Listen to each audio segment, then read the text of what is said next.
Mesdames, Messieurs, bonsoir. Quelques coups de théâtre dans la journée d'aujourd'hui pour ce 43e jour de la guerre entre les États-Unis, Israël d'un côté et l'Iran de l'autre. Vous le savez, des pourparlers, un face-à-face est en train d'avoir lieu à Islamabad entre les différentes délégations. On va vous donner tous les détails. Évidemment, tout se cristallise autour du détroit d'Ormuz, vraiment la grande pomme de discorde entre les belligérants. Et justement, deux navires ont traversé le détroit aujourd'hui, des navires américains. C'était pas du tout prévu, c'est inattendu. On va discuter de tout ça avec nos invités ce soir.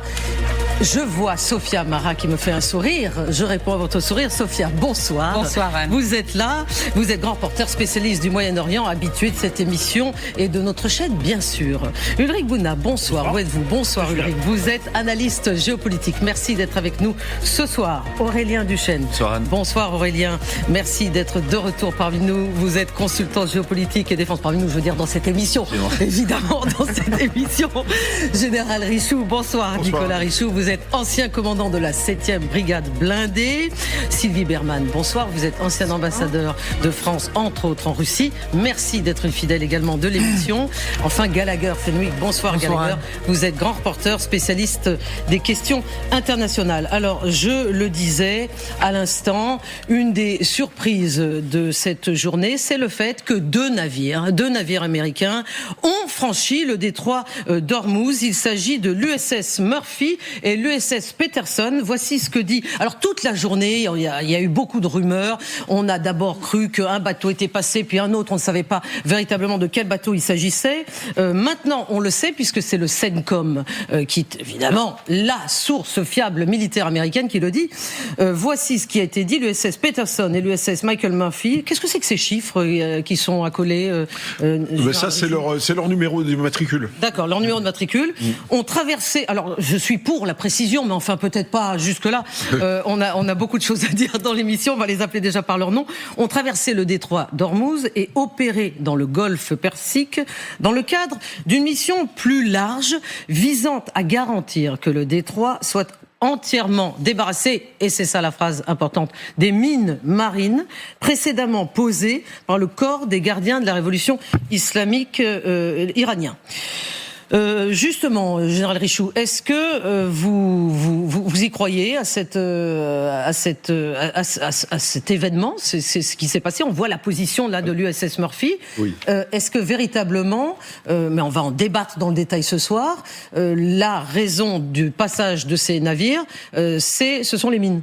Écoutez, d'abord, on ne sait pas s'il y a des mines. Les mines, il suffit de dire qu'il y en a. C'est ce que je sous-entendais. On n'en a pas. Il suffit de dire qu'il y en a pour que, effectivement, le trafic s'arrête. Donc, il y a deux destroyers. Je rappelle que deux destroyers de cette taille-là, c'est des bâtiments à plus d'1 milliard de dollars. Ce sont pas des chasseurs de mines. C'est-à-dire que quand on passe dans ce détroit, ça veut dire qu'il n'y a pas de mines et qu'on sait qu'il n'y a pas de mines. Attendez, ces destroyers ne sont pas du tout des navires censés s'occuper des mines. Absolument pas. Ce sont des bâtiments qui sont censés s'occuper de la sûreté, c'est-à-dire la sûreté rapprochée, air ou bien mer du porte-avions. Bon, c'est très bien ce que vous nous dites, parce que justement, on va avoir tout le loisir de le détailler ce soir, parce que s'ils ne sont pas là pour chasser des mines, ils sont sans doute là pour autre chose. Et évidemment, ils sont là pour mettre un signal politique, mais ça veut dire vraisemblablement qu'ils ont eu l'autorisation des Iraniens de passer à un moment pas ce qu'ils disent, alors, et qu'ils ne sont pas passés de vite force. Bon, ne déflorez pas tout de suite, Général Richoux. On aura largement le temps d'y venir ce soir. Écoutons plutôt, écoutez ma voix. Je vais lire ce qu'a dit Donald Trump, mais je ne suis pas Donald Trump. Donald Trump a, bien sûr, nous sommes samedi soir, beaucoup tweeté dans la journée, à peu près dès le moment où il se lève jusqu'au moment où il se couche, justement le vendredi soir et le samedi soir quand il part en week-end. Un de ses tweets, un de ses posts disait ceci: nous entamons le déminage du détroit d'Ormuz en guise de service rendu à de nombreux pays dans le monde, dont la Chine, le Japon, la Corée du Sud, la France, l'Allemagne et bien d'autres, dit Donald Trump. Incroyablement, ils n'ont ni la volonté ni le courage d'accomplir ce travail eux-mêmes. Cependant, chose très intéressante, des pétroliers vides, je vous lis tout le tweet quand même, parce que c'est en provenance de nombreux pays, se dirigent tous vers les États-Unis d'Amérique pour se recharger en pétrole. Gallagher Fenwick. Là, c'est du grand Donald Trump, parce que la plupart de ces tweets de la journée, c'était sur le pétrole et sur Hormuz. Non, bien sûr. Bon, il y a beaucoup d'informations et il y a pas mal de choses intéressantes sur la dernière partie. C'est vrai, quand vous regardez les sites qui permettent de surveiller et suivre les bâtiments de marine civile et militaire, vous avez énormément de pétroliers qui se dirigent à vide en direction des États-Unis, ce qui est une manière d'indiquer... Donc il dit vrai. Oui. Ça veut dire les gens sont en train de chercher des sources d'énergie fossiles parce que le détroit d'Ormuz, on l'a beaucoup dit, c'est 20% pour le pétrole, pour le gaz, donc il faut chercher une alternative. Et les États-Unis sont un exportateur net de GNL, mais aussi de pétrole. Donc c'est une manière de Donald Trump de dire regardez cette grande réussite, on va s'enrichir davantage. Ensuite, ce qu'on voit se dessiner, ça n'est pas surprenant, c'est que le détroit d'Ormuz à ce stade est le principal point de crispation où l'on voit un mélange de gestes de bonne volonté et de sources de tension, puisque le ministre iranien des Affaires étrangères avait dit oui, on va l'ouvrir, mais c'est compliqué parce qu'il y a des mines, vrai ou faux, on ne le sait pas, c'est une manière de jouer sur le champ psychologique. Les Américains font passer de manière très visible, transpondeur allumé, ces deux destroyers, et l'armée américaine communique à ce sujet. Ça, c'est une manière de montrer au monde, regardez, on prend nos responsabilités, on est en train de rouvrir. Et les délégations qui ont passé plus de 10 heures, là il est 1h du matin à Islamabad, dans l'hôtel Serena, où c'était dans l'hôtel Serena, je n'avais pas cette information, d'accord, à Islamabad, d'accord. Michel Scott, tout à l'heure, qu'il a expliqué, qu'il a montré à la caméra de Mathieu Grolet, reçoivent toutes ces informations et donc on a une interaction en fait entre le terrain, ce qui s'y passe et ce qui se passe entre les négociations qui ont manifestement accepté de se revoir. Ça, c'est l'autre grande information. Donc ce dimanche, il y aurait, j'emploie le conditionnel, un 3e round à partir de demain, négociation, dans quelques heures. Sachant que l'un des principaux points, à mon avis, dont ils sont en train de discuter, c'est la poursuite justement de ce dialogue. Oui. Justement, Sylvie Bermann, l'autre surprise de la journée, c'est le fait, et on va y revenir, que les négociations se passent en direct entre les ennemis, entre les belligérants, donc entre la délégation iranienne et la délégation américaine, alors que personne n'avait véritablement énormément d'informations, mais il eût été possible, et peut-être plus facile, en tout cas c'est ce que tout le monde croyait au début, que ça passe par l'intermédiaire pakistanais. Là, ça se passe sous l'égide du Premier ministre pakistanais, mais il n'a pas besoin de passer, disons, d'une pièce à l'autre. Ils sont dans la même pièce. Oui, tout à fait. Ça devait être une diplomatie de la navette, c'est comme ça qu'on l'avait compris, avec un intermédiaire qui allait voir alternativement les délégations. C'est important qu'ils soient face à face. Ce qui est intéressant quand même, c'est que ce sont les Iraniens qui ont choisi leur interlocuteur, puisque c'est eux qui ont exigé que ce soit le vice-président américain, J.D. Vance, et finalement Donald Trump a accepté. Mais c'est des négociations qui sont importantes sur le fond. Et parallèlement, il y aura dans 2 jours les négociations sur le Liban, avec Israël et les Libanais également, en principe, face à face à Washington pour la première fois depuis 40 ans. Alors justement, merci de le dire, Sylvie Bermann, parce que ça me permet d'aller tout de suite sur notre prochain sujet, sur la situation entre justement Israël et le Liban, parce que c'est le caillou dans la chaussure des négociateurs que vous venez de mentionner, les négociateurs qui sont aujourd'hui à Islamabad, qui seront encore demain à Islamabad, comme l'a rappelé Gallagher Fenwick.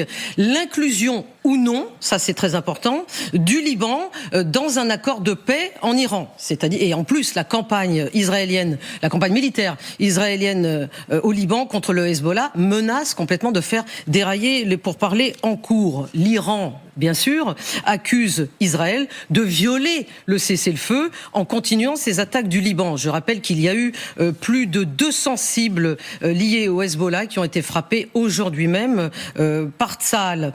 Et nous sommes en ligne justement pour comprendre un peu mieux la situation avec Stéphane Goldin. Stéphane Goldin, vous êtes en direct d'Israël. Merci d'être avec nous. Vous êtes analyste sécuritaire. Vous avez commandé une unité spéciale de Tsahal. Bonsoir Stéphane Goldin. Expliquez-nous, justement, les avions de combat israéliens n'ont pas attaqué la capitale libanaise Beyrouth depuis mercredi. Ne revenons pas sur mercredi, mais mercredi, il y a eu des frappes massives, à peu près 357 morts, plus de 1000 blessés mercredi. Donc, il n'y a pas eu de frappe depuis mercredi sur Beyrouth, mais en revanche, les frappes se poursuivent sur le sud du Liban aujourd'hui. Est-ce que c'est voulu? Est-ce que c'est un deal? Est-ce que c'est justement la façon israélienne de participer à ce cessez-le-feu qui touche l'Iran? Bonsoir Anne. D'abord, c'est vrai qu'il y a eu une pression américaine pour freiner un petit peu Israël dans cette volonté de vouloir continuer frapper certains quartiers de Beyrouth où il y a une forte population qui est liée au Hezbollah là-bas. Et c'est vrai qu'Israël continue de frapper. Il y a eu 200 cibles, comme vous l'avez fait remarquer ces 24 dernières heures, qui ont été frappées au-delà de la capitale de Beyrouth. Alors c'est vrai que derrière tout ça, il y a des négociations qui sont en train d'être mises en place. Il y a déjà eu un contact entre les deux ambassadeurs aux États-Unis. Normalement, mardi, il devrait y avoir une rencontre entre l'ambassadeur israélien et l'ambassadeur libanais. Donc, on voit tout ça que les choses prennent tout doucement, je dirais, une certaine forme. Donc, c'est vrai qu'il y a, pour l'instant, en tout cas du côté israélien, la volonté de continuer à vouloir frapper des cibles qui sont liées au Hezbollah, avec, c'est vrai, peut-être un pied sur le frein pour éviter justement cette montée, je dirais, face à ce qui se passe à Islamabad. Toujours est-il que Israël continue ce travail, parce que il faut aussi comprendre que du côté israélien, encore aujourd'hui, il y a eu pratiquement une centaine de drones, de missiles qui ont été tirés sur le territoire israélien. Donc, concrètement, il faut aussi comprendre le côté israélien qui fait qu'il est bombardé, je dirais, quotidiennement, régulièrement, tous les jours, je dirais, et donc Israël est dans, non pas son obligation de pouvoir répondre et surtout de sécuriser les populations du nord d'Israël. D'accord, mais justement, pluie de bombes, assassinats ciblés jusque dans le centre de Beyrouth, ça c'était pour mercredi, mais tous les morts, les 357 morts, je le répète, n'étaient pas des terroristes du Hezbollah. Donc jusqu'où Israël est-elle prête à aller pour désarmer le Hezbollah, justement ? Écoutez, d'abord, c'est vrai que pas tous étaient malheureusement membres du Hezbollah, mais ce sont malheureusement, je dirais, ce qu'on appelle dans une guerre des dégâts collatéraux, et malheureusement, il n'y a pas de guerre propre. Sachant qu'il faut savoir aussi que le Hezbollah souvent se planque, entre guillemets, au sein des populations civiles et prend cette population civile comme des boucliers humains. Alors, jusqu'où est prêt à aller Israël ? Israël veut à tout prix qu'il y ait une bande de sécurité, veut à tout prix qu'il y ait, en tout cas, une sécurisation du nord d'Israël. Et c'est vrai qu'Israël est prêt à aider le gouvernement libanais. Alors, on verra comment les choses vont évoluer dans les heures, dans les jours qui viennent entre le gouvernement libanais et le gouvernement israélien. Mais toujours est-il qu'il y a cette relation aujourd'hui qui est directe entre Israël et, je dirais, le Liban, sous l'égide des États-Unis. D'ailleurs, la France a été, je dirais, éjectée, entre guillemets, de cette discussion, puisque concrètement la France a joué, je dirais, peut-être le mauvais cheval dans cette affaire, mais toujours est-il qu'en tout cas, Israël veut aider le gouvernement libanais. Le gouvernement libanais, pour le moment, n'a pas les moyens, pour dire clairement les choses, de pouvoir démilitariser le Hezbollah, mais Israël, en tout cas, est prêt peut-être à jouer cette carte-là, en attendant de voir comment les choses vont évoluer. Si le gouvernement libanais aura les moyens de démilitariser le Hezbollah, c'est toute la question que tout le monde se pose ici, en tout cas en Israël. Toujours est-il que la question qui se pose complètement, c'est comment le nord d'Israël va pouvoir revenir un petit peu plus tard. On a bien compris votre message. J'ai encore quelques questions à vous poser, mais vous avez eu des mots très forts. Vous dites que la France a été éjectée, mais oui. Regardons, lisons ensemble le tweet d'Emmanuel Macron d'aujourd'hui. J'ai rappelé mon soutien au cessez-le-feu qui doit être pleinement respecté et étendu sans délai au Liban. c'est Sylvie Bermann des paroles. Écoutez, vous permettez que je demande juste son avis à Sylvie Bermann. Je vous redonne la parole tout de suite, Stéphane Goldin. Oui, le président de la République, en fait, depuis quelques jours, appelle tous les dirigeants de la région. Il a appelé son homologue. Il a son homologue saoudien et puis le président turc aussi. Pas uniquement, il a appelé Donald Trump. Donc c'est une diplomatie française tous azimuts. Absolument. À quoi sert-elle ? Écoutez, en tout cas en ce qui concerne... Votre silence est éloquent. Non, en ce qui concerne le Liban, c'est vrai qu'il y a un rôle de la France qui est très ancien.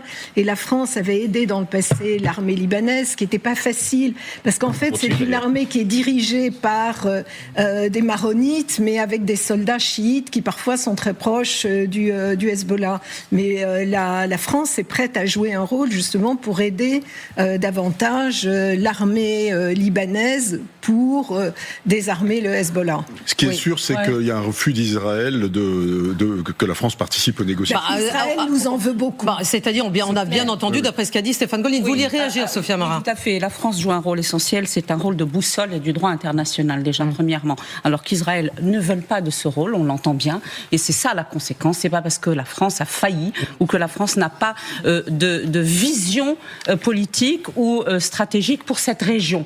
Ce rejet-là, il a été ressenti plusieurs fois. Nos soldats français ont été mis en joue par les soldats israéliens, les soldats de la FINUL, les militaires de la FINUL. Ça n'est pas nouveau.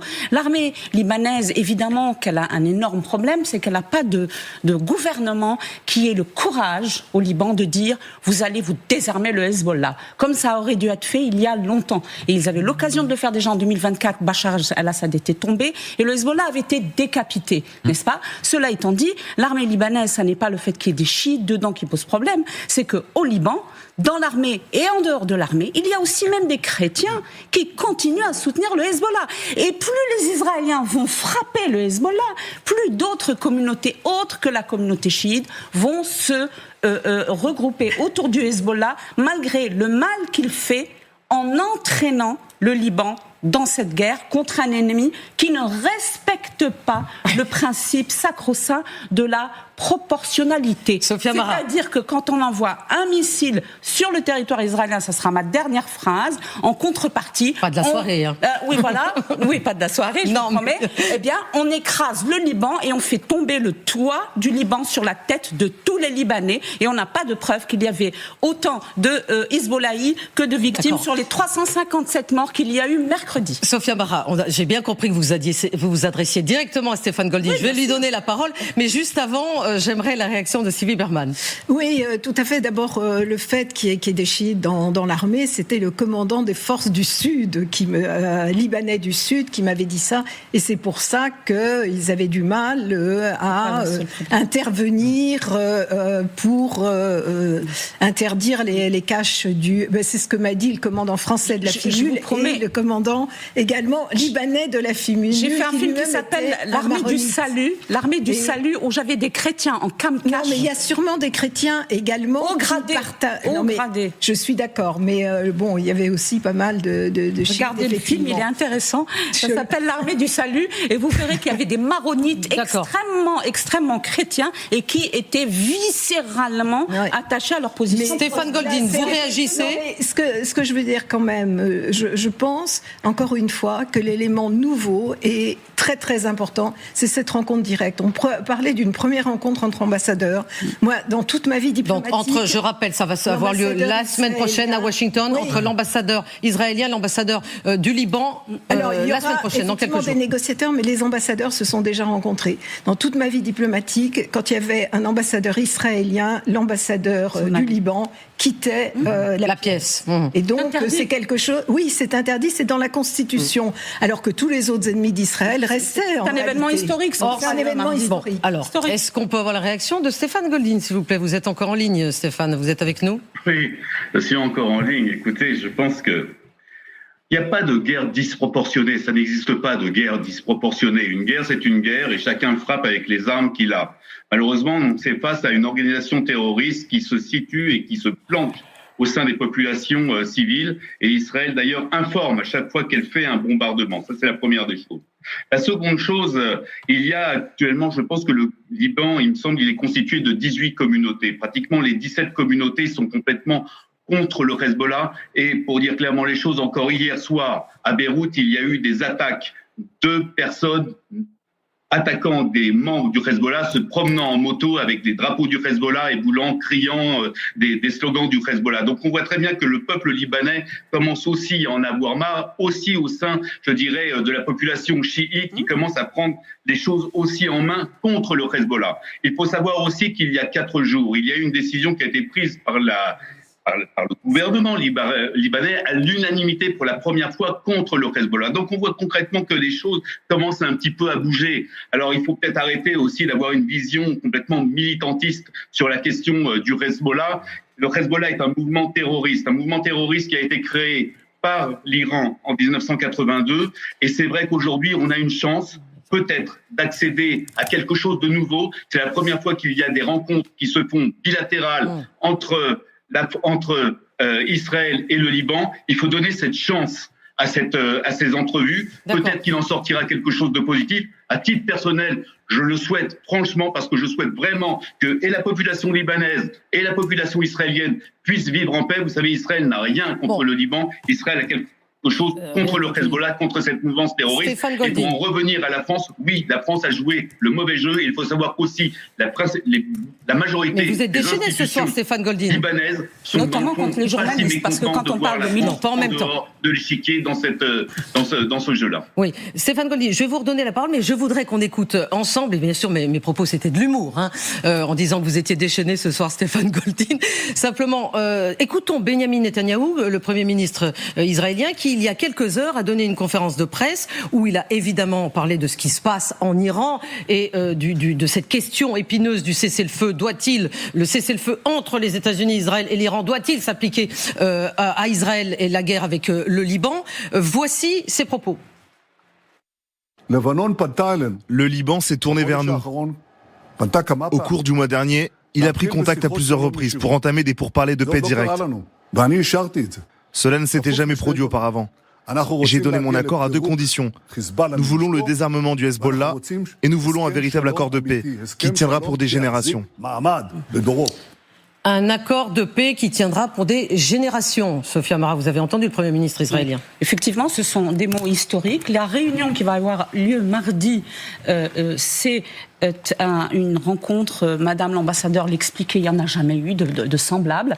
Le Liban y va très affaibli. Est-ce que le fait, pardon, mais je réfléchis tout, est-ce que le fait que nous sommes en train de discuter, de commenter les rencontres, qui est également historique, il n'y en avait pas eu depuis 1979, entre les Iraniens et les Américains à Islamabad, est-ce que cette concomitance est un hasard? Eh bien, il faut que je vous explique quelque chose de très important. La rencontre qui a lieu à Islamabad, c'est la première de ce niveau, puisqu'il y a un vice-président américain depuis la création de la République. Depuis 1979. Celle qui se passe à Washington est tout aussi historique parce que depuis toujours, et n'en déplace à Monsieur Goldin, qui est dans son rôle évidemment pour défendre l'armée, et puis je dois rejeter avec la plus grande vigueur de me faire traiter de militante, moi ou quiconque sur ce plateau, surtout quand on est journaliste. Sachez que le Hezbollah m'a par plusieurs reprises menacé personnellement, donc je le rejette et le refuse catégoriquement, sans appel. Donc, pour en revenir au Liban, et je ne le permettrai pas, à mardi, la rencontre qui va avoir lieu à Washington, c'est une ambassadrice libanaise et un ambassadeur israélien. Ce qui est important, c'est que le Liban ne veut pas que l'Iran négocie en son nom à Islamabad. Pourquoi ? Parce que même si le Liban y va, la queue entre les jambes, si je peux ainsi m'exprimer, parce qu'il est en position de faiblesse, il est bombardé de manière disproportionnée, je le répète, et ça c'est clair et les chiffres sont là, eh bien il y va comme ça parce qu'il ne veut pas que l'Iran négocie en son nom et ainsi que le Liban reste dans le giron iranien, ce qu'il essaye d'arrêter parce que le Liban veut se défaire de cette mainmise iranienne. Oui, Gregor. Non, absolument. C'est-à-dire que le Liban est à nouveau pris au piège, si vous voulez, de cette guerre que se livrent l'Iran et Israël par procuration, avec les manifestations disproportionnées que l'on voit effectivement sur le terrain et qui sont doctrinales chez l'armée israélienne. C'est assumé. Et la disproportion, ça existe en droit international. Maintenant, tout le monde n'est pas d'accord pour placer le curseur au même endroit en matière de disproportion. Mais effectivement, au milieu de tout cela, il y a à la fois du côté diplomatique des signes d'avancée. Ça n'est pas rien, ces rencontres historiques à de tels niveaux, à la fois à Washington, à Islamabad. Par ailleurs, n'oublions pas les sociétés civiles, que ce soit celles au Liban ou en Israël, où il y a quelques heures encore, à Tel Aviv, des milliers de personnes, des Israéliens, manifestaient contre cette politique de la guerre permanente en dénonçant, c'est une association qui s'appelle Standing Together, les actions militaires qui se poursuivent à Gaza, au Liban, et puis ce qui vient de se terminer en Iran également. Donc ces voix-là, elles existent également en Israël. Stéphane Goldin, je voulais vous poser une dernière question. Justement, le fameux modèle Gaza, l'expression vient du ministre de la Défense israélien, Monsieur Katz, peut-il être dupliqué dans le sud Liban, c'est-à-dire raser les villages pour empêcher le retour de centaines de milliers d'habitants? Est-ce que c'est ça qui est en train de se produire? Écoutez, j'espère que c'est pas ça qui est en train de se produire. Franchement, je l'espère de tout cœur. Je reste persuadé que nous sommes face à un mouvement historique avec une rencontre des ambassadeurs. Ma seule inquiétude, je vais vous dire, c'est laquelle?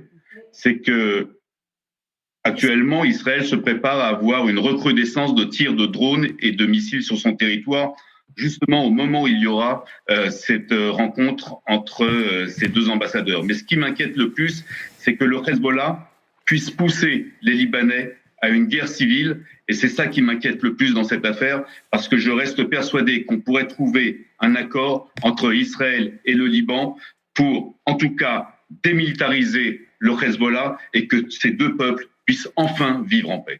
Merci Stéphane Goldin, merci d'avoir été avec nous ce soir. Aurélien Duchesne, vous vouliez porter votre analyse. Et quand on parle du modèle Gaza, on parle de quoi? On parle du fait que le gouvernement israélien aujourd'hui, vous avez deux discours. D'un côté, il y a un discours qui s'entend tout à fait, qui est de dire qu'il faut détruire le Hezbollah à défaut de désarmer, avec des frappes qui sont alors disproportionnées. C'est la doctrine Daria de l'armée israélienne qui assume la disproportion des frappes dans l'idée de dire que il faut bombarder massivement, aussi pour objectif de dissuasion. Mais il y a un autre discours. Mais la dissuasion, elle a bon dos. Hein. Ça fait depuis 82 qu'elle ne marche pas très bien. Mais il y a aussi un deuxième discours dans l'aile droite du gouvernement israélien qui assume une logique expansionniste dans le sud du Liban. Donc il y a encore une fois le discours légitime de frapper le Hezbollah qui a agressé, il faut le rappeler, massivement Israël. Mais il y a aussi un autre objectif annoncé par une partie de la coalition au pouvoir qui est de dire nous, on va raser et expulsé massivement dans le sud du Liban avec un objectif, encore une fois, revendiqué d'expansion. Et ça, faut pas le sous-estimer aujourd'hui dans ce qui se passe. Alors, venons-en au face-à-face inédit qui se déroule à Islamabad, au Pakistan, alors que les rues de la capitale ont été vidées. C'est comme ça que ça se passe au Pakistan quand il y a des grands événements. Des jours fériés ont été proclamés, justement, pour la première fois depuis 1979. Vous l'avez redit, vous l'avez rappelé, Sophia Ammara, c'est-à-dire depuis la Constitution de la République islamique, des entretiens directs, je dis bien directs, c'est ça qui est inédit, ont eu lieu aujourd'hui et ont encore lieu. Ils sont encore en cours entre, d'un côté, J.D. Vance, le vice-président américain, Jared Kushner, le gendre du président, et Steve Witkoff, l'envoyé spécial du président, et de l'autre, Mohamed Ghalibaf, qui est le président du Parlement iranien, et Abbas Araghchi, notamment, donc le ministre des Affaires étrangères iranien. Tout cela en présence du chef d'état-major pakistanais, Assam Mounir. On va d'ailleurs revenir sur ce personnage. Mais d'abord, écoutons ce qu'a à nous dire, parce qu'il est sur place, Michel Scott, l'envoyé spécial de TF1 à Islamabad. C'est dans cette salle immense, entourée d'écrans géants, que la presse internationale est invitée à suivre ces premiers pourparlers entre ennemis, iraniens et américains. En fait, tout se passe à quelques centaines de mètres d'ici, à huis clos, dans un climat empreint d'une extrême méfiance. Ce que l'on sait, c'est que l'équipe de J.D. Vance, le vice-président américain d'une part, celle de Mohamed Ghalibaf, l'homme fort de Téhéran, d'autre part, participeraient en ce moment à des discussions face à face en présence des médiateurs pakistanais. Si c'est le cas, ce serait quasiment une première à ce ce niveau depuis la révolution islamique de 1979. Ce qui est sûr, c'est que tout peut capoter à tout instant. Par exemple, tout à l'heure, la tension est montée d'un cran lorsque Donald Trump a annoncé qu'il allait forcer l'ouverture du détroit d'Ormuz. L'enjeu est énorme. À la clé, il y a soit la reprise des hostilités, soit la fin d'une guerre qui aura duré 6 semaines et un nouvel équilibre possible au Moyen-Orient. Merci Michel Scott. Effectivement, tout se passe en ce moment même. Alors d'abord, on ne savait pas jusqu'à il y a quelques heures, souvenez-vous, hier soir sur ce plateau, qui allait représenter véritablement les Iraniens. Il y avait une grande méfiance, il y en a encore bien sûr, mais concernant qui serait là. Maintenant, non seulement on sait, mais en plus il se voit en direct. Ça ne veut pas dire que c'est facile. Ça ne veut pas dire que c'est facile du tout. Il y a une grosse pression à la guerre parce que ça va se poursuivre demain. Et si ça échoue, si ces pourparlers échouent, bien sûr, c'est la guerre qui continue. Non, bien sûr. Il faut savoir que l'état de cessez-le-feu, il est davantage proche de la guerre qu'il ne l'est de la paix. On est dans les tout premiers instants d'un processus qui reste extrêmement fragile au vu de la situation sur le terrain. Mais vous parlez de ce cessez-le-feu, pardon, Gallagher, oui. Précisément ou en général les cessez-le-feu ? Les deux. D'accord. Mais non, ce que j'allais dire, c'est qu'il y a quand même des signaux positifs sur le terrain. Donc il y a le détroit d'Ormuz, le passage des 2 destroyers, même s'il y a énormément de communication contradictoire. Distinguer le vrai du faux est compliqué. Il y a un delta important entre les positions maximalistes de part et d'autre qui, pareillement, sont tout à fait attendues dans le cadre de n'importe quel processus de négociation. Il y a la composition de la délégation iranienne qui est extrêmement impressionnante, à peu près 70 personnes. Ça veut dire que ça n'est pas une délégation qui est là pour tester les eaux. Elle est là avec un mandat fort et clair pour parvenir à un accord. Ce qui veut peut-être dire, je dis bien peut-être, qu'en réalité la négociation n'a pas commencé aujourd'hui. Elle a commencé il y a des jours, peut-être même des semaines, par des canaux indirects, et notamment le Pakistan, dont il faut saluer la médiation, et peut-être qu'on aura le temps d'en parler un petit peu. Donc voilà, maintenant je le redis, le premier ordre du jour, c'est de faire en sorte que ces conversations elles puissent durer, et ensuite il y a tous les autres sujets qu'on va certainement détailler. Général Richoux, un cessez-le-feu, tout cessez-le-feu est plus proche de la guerre que de la paix. De toute manière, parce que ça tout cessez-le-feu est fragile en fait. Tout cessez-le-feu est fragile parce que c'est juste une cessation, je dirais. Mais comment on consolide alors ? En parlant. Voilà, donc généralement, un vrai cessez-le-feu, il y a peut-être un petit document juridique, il y a un début, une fin. Alors je ne sais pas comment ça s'est négocié. Là, on ne sait même pas s'il y a un document. Mais en tous les cas de figure, ça n'est jamais que le fait que les armes se taisent à un moment donné pour une durée restreinte. Oui, mais c'est un bon début. C'est un début. Non, mais c'est un bon début, mais ça n'a rien à voir avec un armistice, par exemple. Un armistice, c'est quelque chose où on met en jeu la diplomatie, où on négocie les conditions de l'armistice, etc., etc. On n'y est pas là, on est au tout début. Et on est encore plus loin d'un traité de paix. Donc le cessez-le-feu, ça peut être rompu demain matin, à l'initiative de l'un des protagonistes. Ça peut être violé, et d'ailleurs ça a été violé dès le départ. Par exemple, les Iraniens peuvent tirer sur les destroyers s'ils le veulent ce soir, ils n'y ont certainement pas intérêt. Ils n'y ont certainement pas intérêt, jusqu'à raison présent. pour laquelle ils ne l'ont sûrement pas fait. Sylvie. Non, en fait, c'est un cessez-le-feu provisoire, c'est-à-dire une trêve.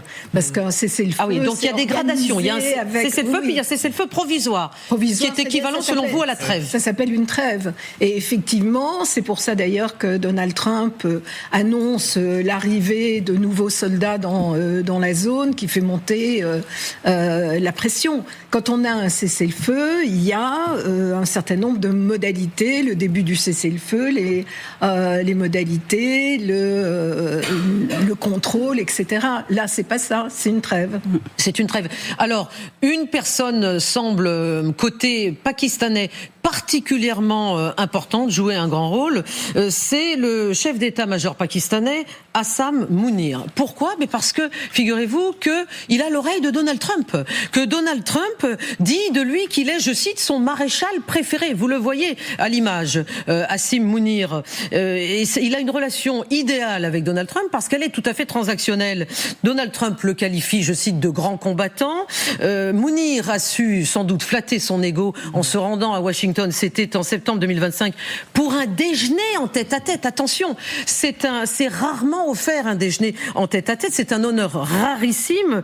Et il est évident que c'est aussi, je crois, Aurélien Duchesne, parce que ce maréchal pakistanais a présenté le nom de Donald Trump pour le prix Nobel de la paix, bien évidemment. Évidemment, et aussi parce que c'est l'armée au Pakistan qui tient la réalité du pouvoir. Et en plus, l'armée a d'autant plus d'autorité depuis 1 an, c'est qu'elle a un peu redoré son blason contre l'Inde dans ce que les Indiens avaient appelé l'opération Sindoor, donc la guerre qui avait duré de 2 semaines l'an dernier, en 2025.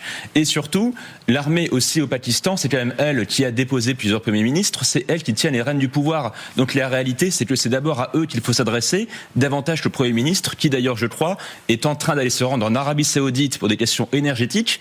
Pourquoi est-ce que c'est pas lui qui dirige les négociations? On voit qui tient réellement le pouvoir au Pakistan. Alors Ulrich, il y a aussi quelque chose d'intéressant avec ce maréchal, c'est que finalement, que possède-t-il de si extraordinaire? Eh bien tout simplement, le lien avec les gardiens de la Révolution que les États-Unis n'ont pas. Mais en fait, il a des liens avec tout le monde, Hassim Mounir. C'est ça qui fait sa force. D'abord, c'est l'ancien chef des services secrets, donc déjà Vous le voyez là, il est cerclé de rouge à l'écran. Il tient fermement. Ça, c'était aujourd'hui. Il tient fermement le pouvoir au Pakistan, mais donc effectivement, il a des liens très forts avec la Chine, il a des liens très forts avec les pays du Golfe et les accords de sécurité avec l'Arabie Saoudite. Il a des liens avec les gardiens de la Révolution. Il est effectivement proche parce que c'est un homme fort et donc effectivement, il a ce lien un petit peu entre hommes forts avec Donald Trump. Donc c'est en ce sens-là, finalement, probablement l'interlocuteur idéal, puisqu'il est capable de parler avec l'ensemble des interlocuteurs de la région et d'avoir des relations de confiance avec eux. Donc c'est finalement assez logiquement qu'Islamabad se pose comme l'intermédiaire. Alors on est au 43e jour de guerre, au 4e jour de ce fragile cessez-le-feu qui s'apparente même plutôt, comme dit Sylvie Berman, à une trêve. Et la délégation iranienne au Pakistan est absolument conséquente. 71 personnes, elle est très fournie. Il y a donc dans cette négociation des experts, des médias, des agents de sécurité, des médias évidemment d'État.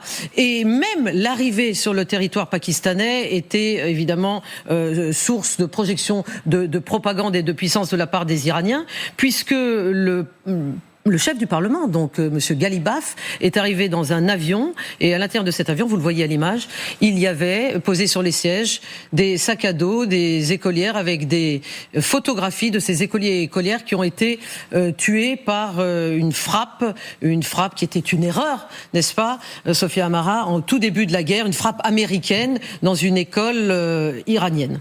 Oui, ça c'est typique de la propagande de la République islamique d'Iran. C'est assez choquant de les voir utiliser l'instrumentalisation de la mort de ces enfants. D'enfants qui évidemment ont été tués à cause d'une grave erreur de la coalition israélo-américaine. Ça n'est évidemment pas une raison pour exploiter cette tragédie, surtout pour les familles et pour le peuple iranien, en allant négocier une paix ou en tout cas une cessation relativement durable des hostilités.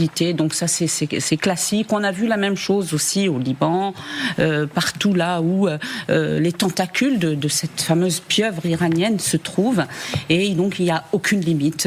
On les a vus aussi exploiter les images des petites filles des victimes d'Epstein, oui. Qui avec les victimes de cette école regardent dans le ciel et applaudissant les missiles qui tombaient sur les pays ennemis. Puis dans cet avion, il n'y a pas assez de sièges pour mettre les photos des 40 000 personnes massacrées par ce régime. Faut jamais l'oublier. C'est pas parce qu'il y a eu des victimes collatérales à dénoncer de la part des frappes israélo-américaines. C'est un terme monstrueux malheureusement qui est employé. Faut jamais oublier la nature de ce régime qui joue sur le pathos après avoir tué 40 000 de ses citoyens. Exactement. Gallagher Fenwick, il y a aussi, donc là on parlait de la délégation iranienne, mais côté américain, il y a la présence de J.D. Vance. Et la présence de J.D. Vance vaut qu'on s'y arrête quelques instants parce qu'il a été en retrait pendant toute la guerre, toute la totalité de la guerre. Et là il est propulsé au premier rang. Il joue. Est-ce qu'il joue pas une partie de son avenir politique, justement, dans le fait que Donald Trump, lui, a demandé d'y aller, et ça change la donne? Bien sûr.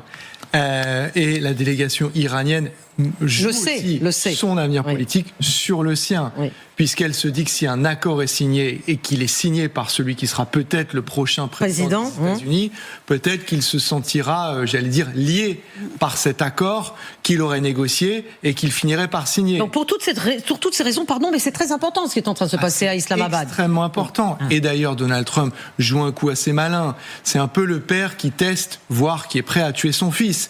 Parce que si la négociation échoue, ce sera la faute de J.D. Vance. Si elle réussit, ce sera à mettre au crédit de Donald Trump.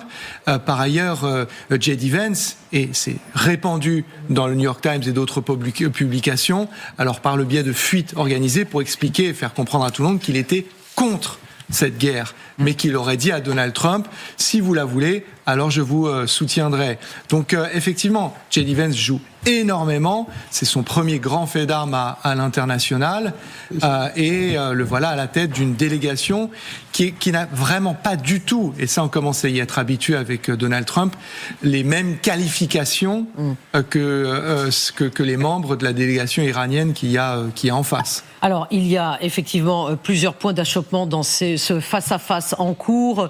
Il y a le détroit d'Ormuz, on va y venir dans quelques instants parce que ça mérite qu'on s'y arrête, c'est compliqué, il y a beaucoup d'enjeux, mais il y a aussi le nucléaire. Le nucléaire, Donald Trump l'avait annoncé hier justement, au moment où il était en train de passer d'un avion à un autre. Le nucléaire, disait-il, ne sera pas utilisé. Il avait l'air d'en être sûr à 99%. On écoute Donald Trump. Il n'y aura pas d'armes nucléaires autorisées. Vous savez, le régime a déjà changé, mais cela n'a jamais été un critère. En tout cas, pas d'armes nucléaires utilisées, c'est sûr à 99%. Vous nous avez rejoint, vous êtes avec nous. Attendez, je retrouve Cyril. Évidemment. Oui, vous êtes Cyril Gelipter. Je le savais, mais j'étais pas sûre tout à fait de votre prénom. Cyril, vous êtes docteur en histoire et expert en renseignement.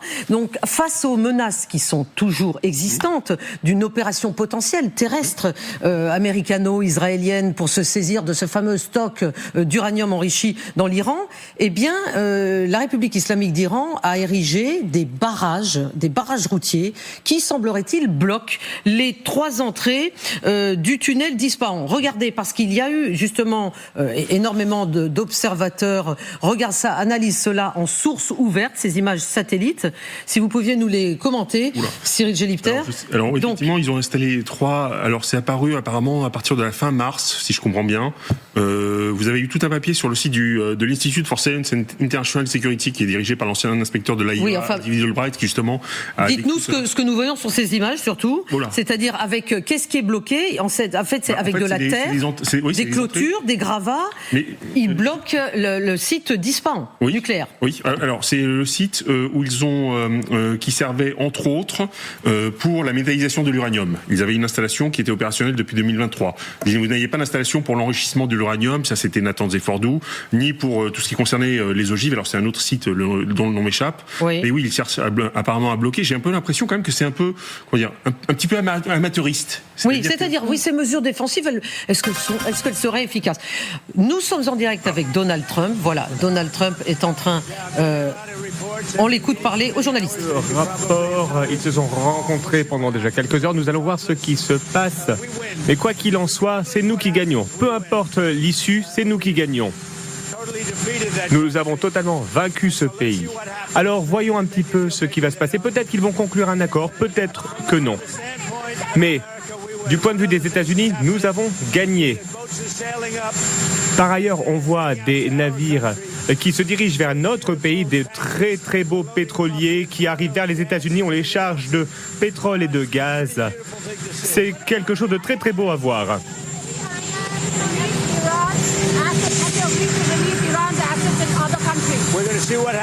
Nous allons voir ce qui va se passer. Les négociations sont très profondes avec l'Iran, mais nous gagnons, nous sommes gagnants, peu importe le résultat. Nous les avons vaincus militairement.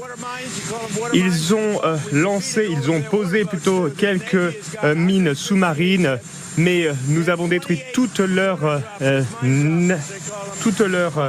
marine. Tous leurs bateaux ont coulé. Ils ont peut-être quelques mines dans l'eau, mais nous sommes en train de parcourir le détroit pour les trouver. Et en parallèle, nous négocions.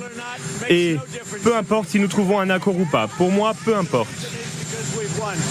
Pourquoi peu importe ? Eh bien, parce que nous avons gagné. Quoi qu'il arrive, nous avons gagné. C'est incroyable. Leur crédibilité, la crédibilité des médias s'est effondrée, elle est à 13%. Songez-y. Nous avons vaincu leur marine, leur armée de l'air, leur défense antiaérienne, leur radar, leurs dirigeants sont tous morts. Et à présent, eh bien, nous allons ouvrir le détroit, même si nous ne nous en servons pas. Il y a beaucoup d'autres pays du monde qui s'en servent et qui ont soit peur, soit qui sont faibles, soit qui sont radins. Je ne sais pas la raison, mais en tout cas, on n'a pas été aidé par l'OTAN. Ça, je peux vous le garantir.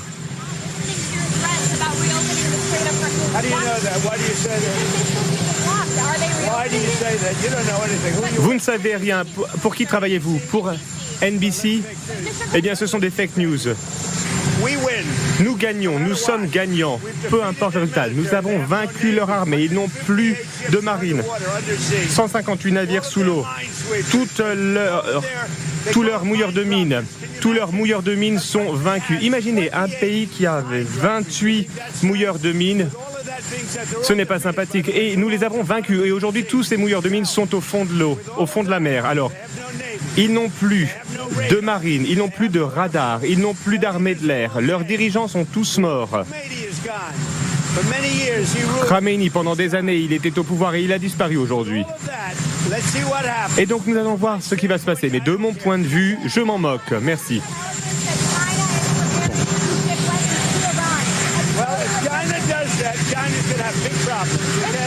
Si la Chine intervient, elle va avoir beaucoup de problèmes. Voilà, Donald Trump qui vient d'échanger quelques mots, pas tout à fait paisibles, avec les journalistes. On sent bien que son obsession, enfin ce sont toujours les mêmes, c'est le fait de répéter, que les États-Unis ont gagné, que justement c'est beau à voir. Ce qui est beau à voir, ce sont ces pétroliers qui se dirigent vers notre pays. Il a mélangé absolument tous les sujets comme en son habitude. Il a dit que tous les dirigeants iraniens étaient morts. On pourrait ajouter quand même, sauf ceux qui sont en train de négocier au nom de la République islamique en ce moment même à Islamabad, et qu'il estime important, puisqu'il a répété que ces négociations étaient importantes. Et puis, après avoir alpagué une journaliste de NBC en ayant traité de fake news et répéter que nous étions gagnants, nous les Américains, il a terminé en concluant que nous n'avons pas été aidés par l'OTAN, Gallagher Fenwick. Il avait 3 messages à faire passer. Le premier, c'est que vous avez tout un tas de pétroliers qui naviguent à vide en direction des États-Unis. Ça, c'est une manière de dire à son électorat, à l'approche des élections de mi-mandat, ne vous inquiétez pas, cette guerre a peut-être coûté cher, mais elle va nous rapporter énormément, parce que du fait du blocage du détroit d'Ormuz, qui représente 20% de la circulation du pétrole et du gaz naturel, beaucoup sont en train de chercher une alternative. Et devinez quoi? Les États-Unis sont exportateurs nets de ces deux énergies fossiles.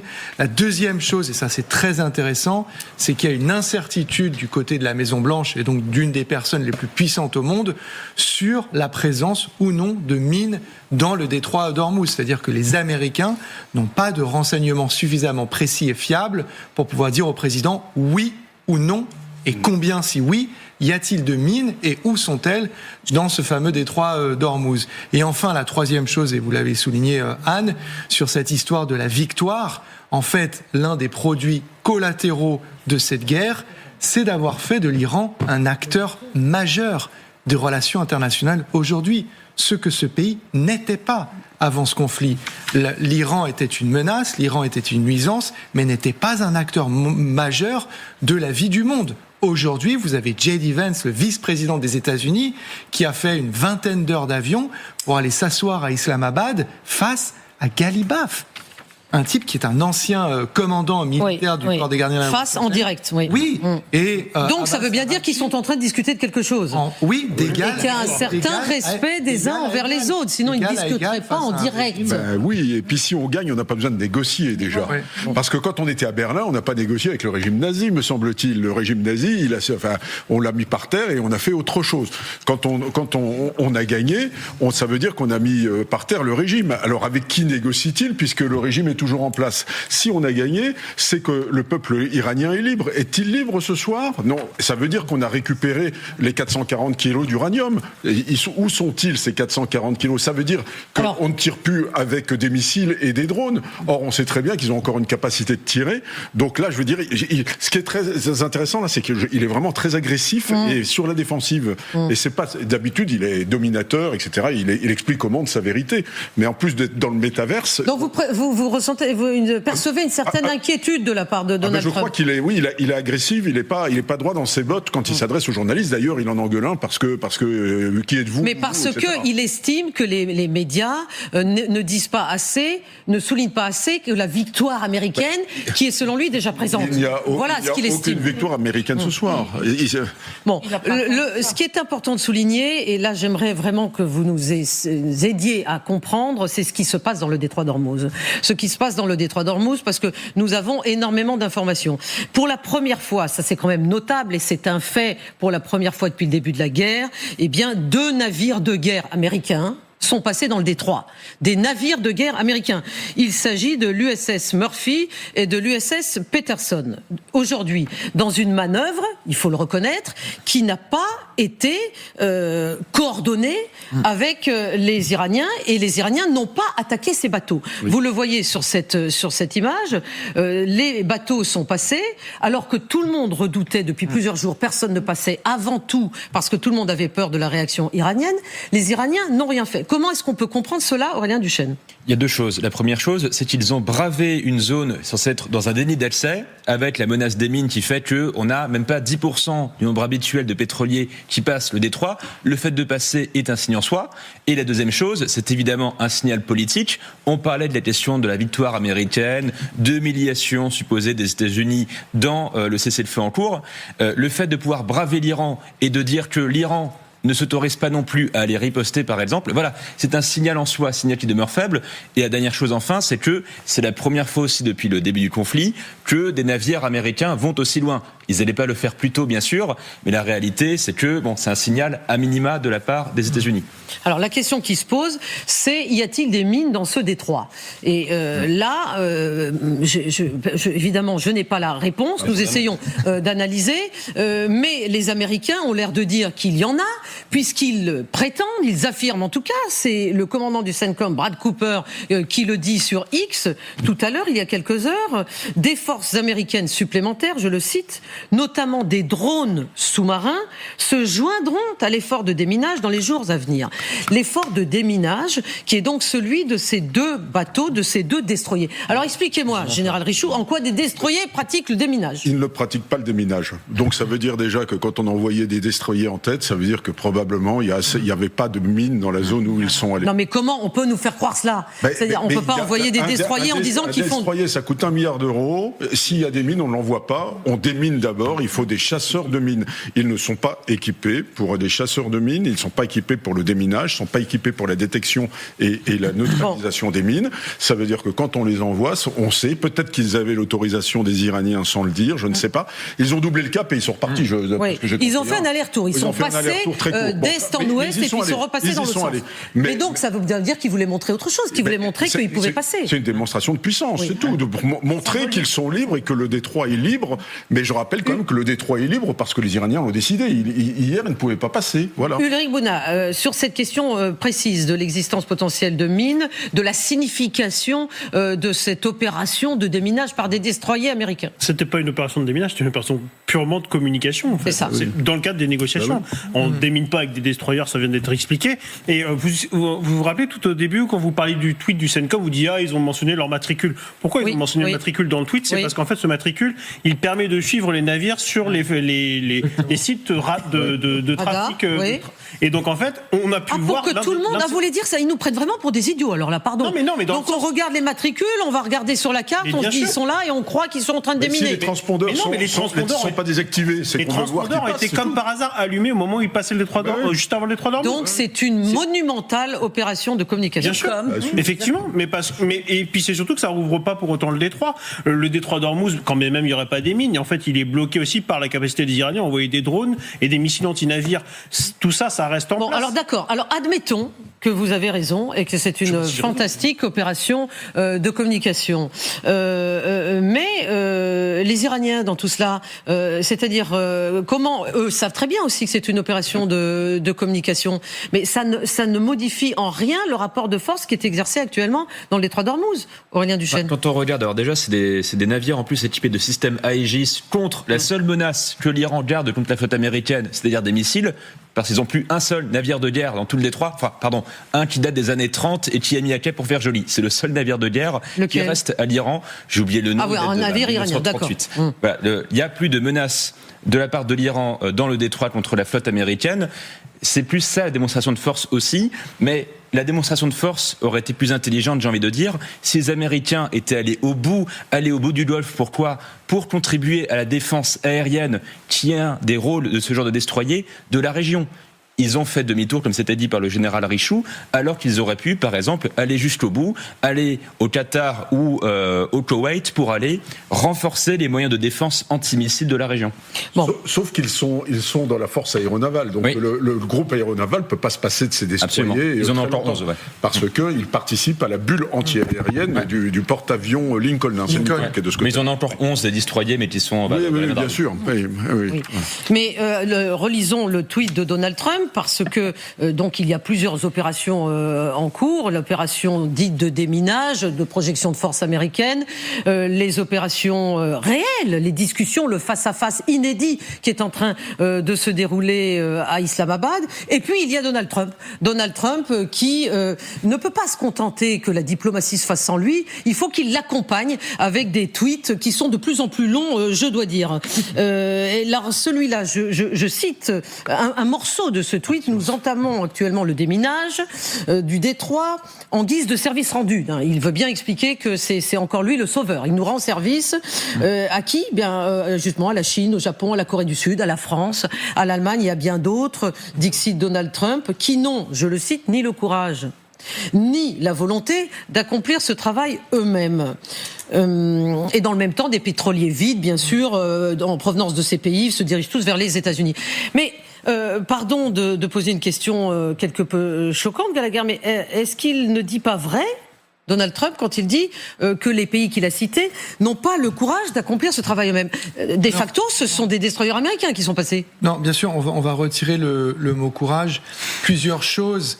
La première, c'est qu'en termes d'exposition, il faut les séparer, ces pays. Ils n'ont pas tous la même exposition. Et lui, il les met dans le même sac, oui. Oui, notamment l'Asie et tout particulièrement la Corée du Sud a énormément besoin de l'hélium de la part du Qatar dans le cadre de la fabrication des semi-conducteurs. La Chine a une forte exposition, elle, au pétrole. Il faut rappeler 90% du pétrole exporté par l'Iran va en direction de la Chine, mais ça représente à peu près 30% de leurs importations. Donc, par ailleurs, la Chine a fait un travail admirable en matière de développement des énergies alternatives. Oui. C'est-à-dire que la moitié des flottes de véhicules qui roulent en Chine, c'est de l'électrique. L'énergie produite par la Chine, plus de la moitié désormais est renouvelable. Mais ce qui est intéressant, c'est que, rappelez-vous, ce que la France avait fait comprendre.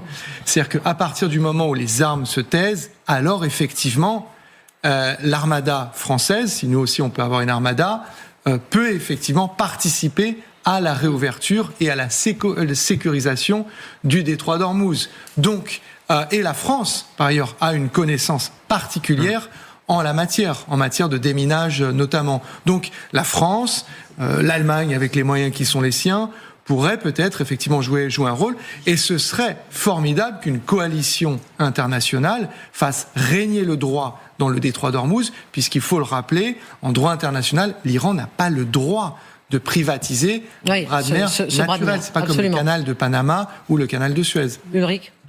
Par rapport à cette idée de coalition internationale, il y a déjà des travaux en cours. L'idée, ce serait effectivement d'avoir une résolution de l'ONU qui permettrait d'encadrer ce travail-là. À l'ONU, tiens, on pense encore, on se souvient de l'existence de l'ONU, subitement. Mais effectivement, et par contre, ce qui lui donnerait en quelque sorte une force applicative, surtout si c'est soutenu par la Russie et par la Chine. Mais par contre, ce qui serait très intéressant, c'est que si cette coalition elle est large, il y a un pays qui semble incontournable, c'est effectivement la Chine, qui aurait déjà le moyen de pression sur Téhéran, mais qui aurait aussi cette capacité potentiellement à envoyer des navires dans la zone.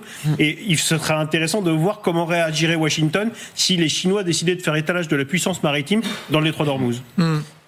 Seulement 2 bateaux ont franchi le détroit hier. Alors là, on parle de tankers. Vous voyez l'essence de circulation sur cette carte.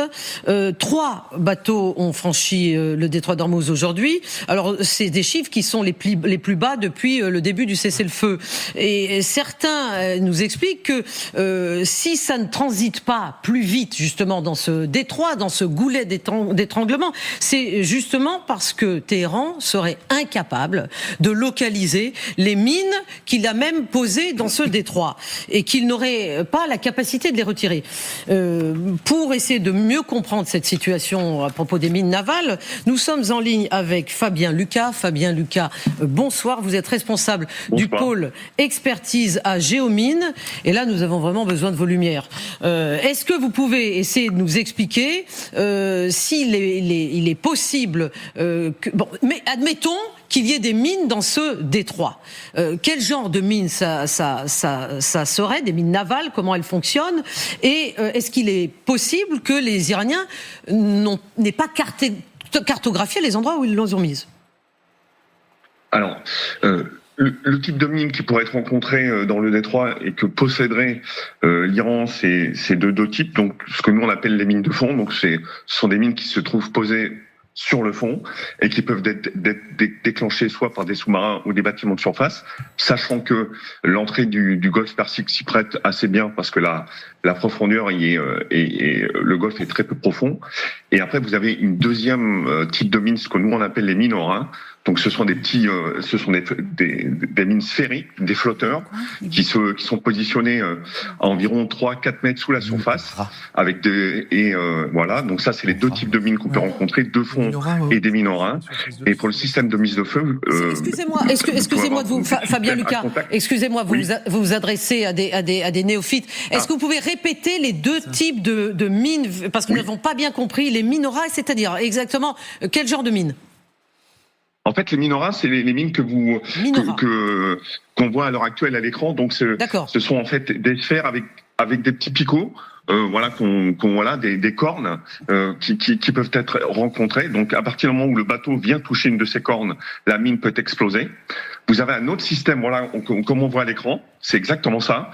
Et vous avez effectivement ce même système sans les cornes. Et elle explose donc soit au contact, soit avec influence magnétique ou acoustique. Ça dépend effectivement comment elle est programmée. Et puis après, vous avez un autre système de mine de fond où la mine se trouve positionnée sur le fond et elle est vouée plutôt au sous-marin, mais elle peut effectivement endommager des bâtiments de surface parce que la profondeur donc du golfe Persique, qui est très peu profond, s'y prête très bien. Bon, d'accord, mais ça ne nous explique pas comment il est possible que les Iraniens, comme ils le disent, ne sachent pas où ils ont posé leurs mines. Alors, effectivement, peut-être pris de panique parce que ce type de mines sont très faciles à mettre en œuvre. Pardon ? Pris de panique, c'est-à-dire qu'ils auraient fait ça rapidement. Oui, voilà, exactement. Des petits bateaux, il n'y a pas besoin d'avoir de grosses unités pour pouvoir effectivement les mettre à l'eau. Des petites unités, des petits bâtiments peuvent effectivement les mettre à l'eau.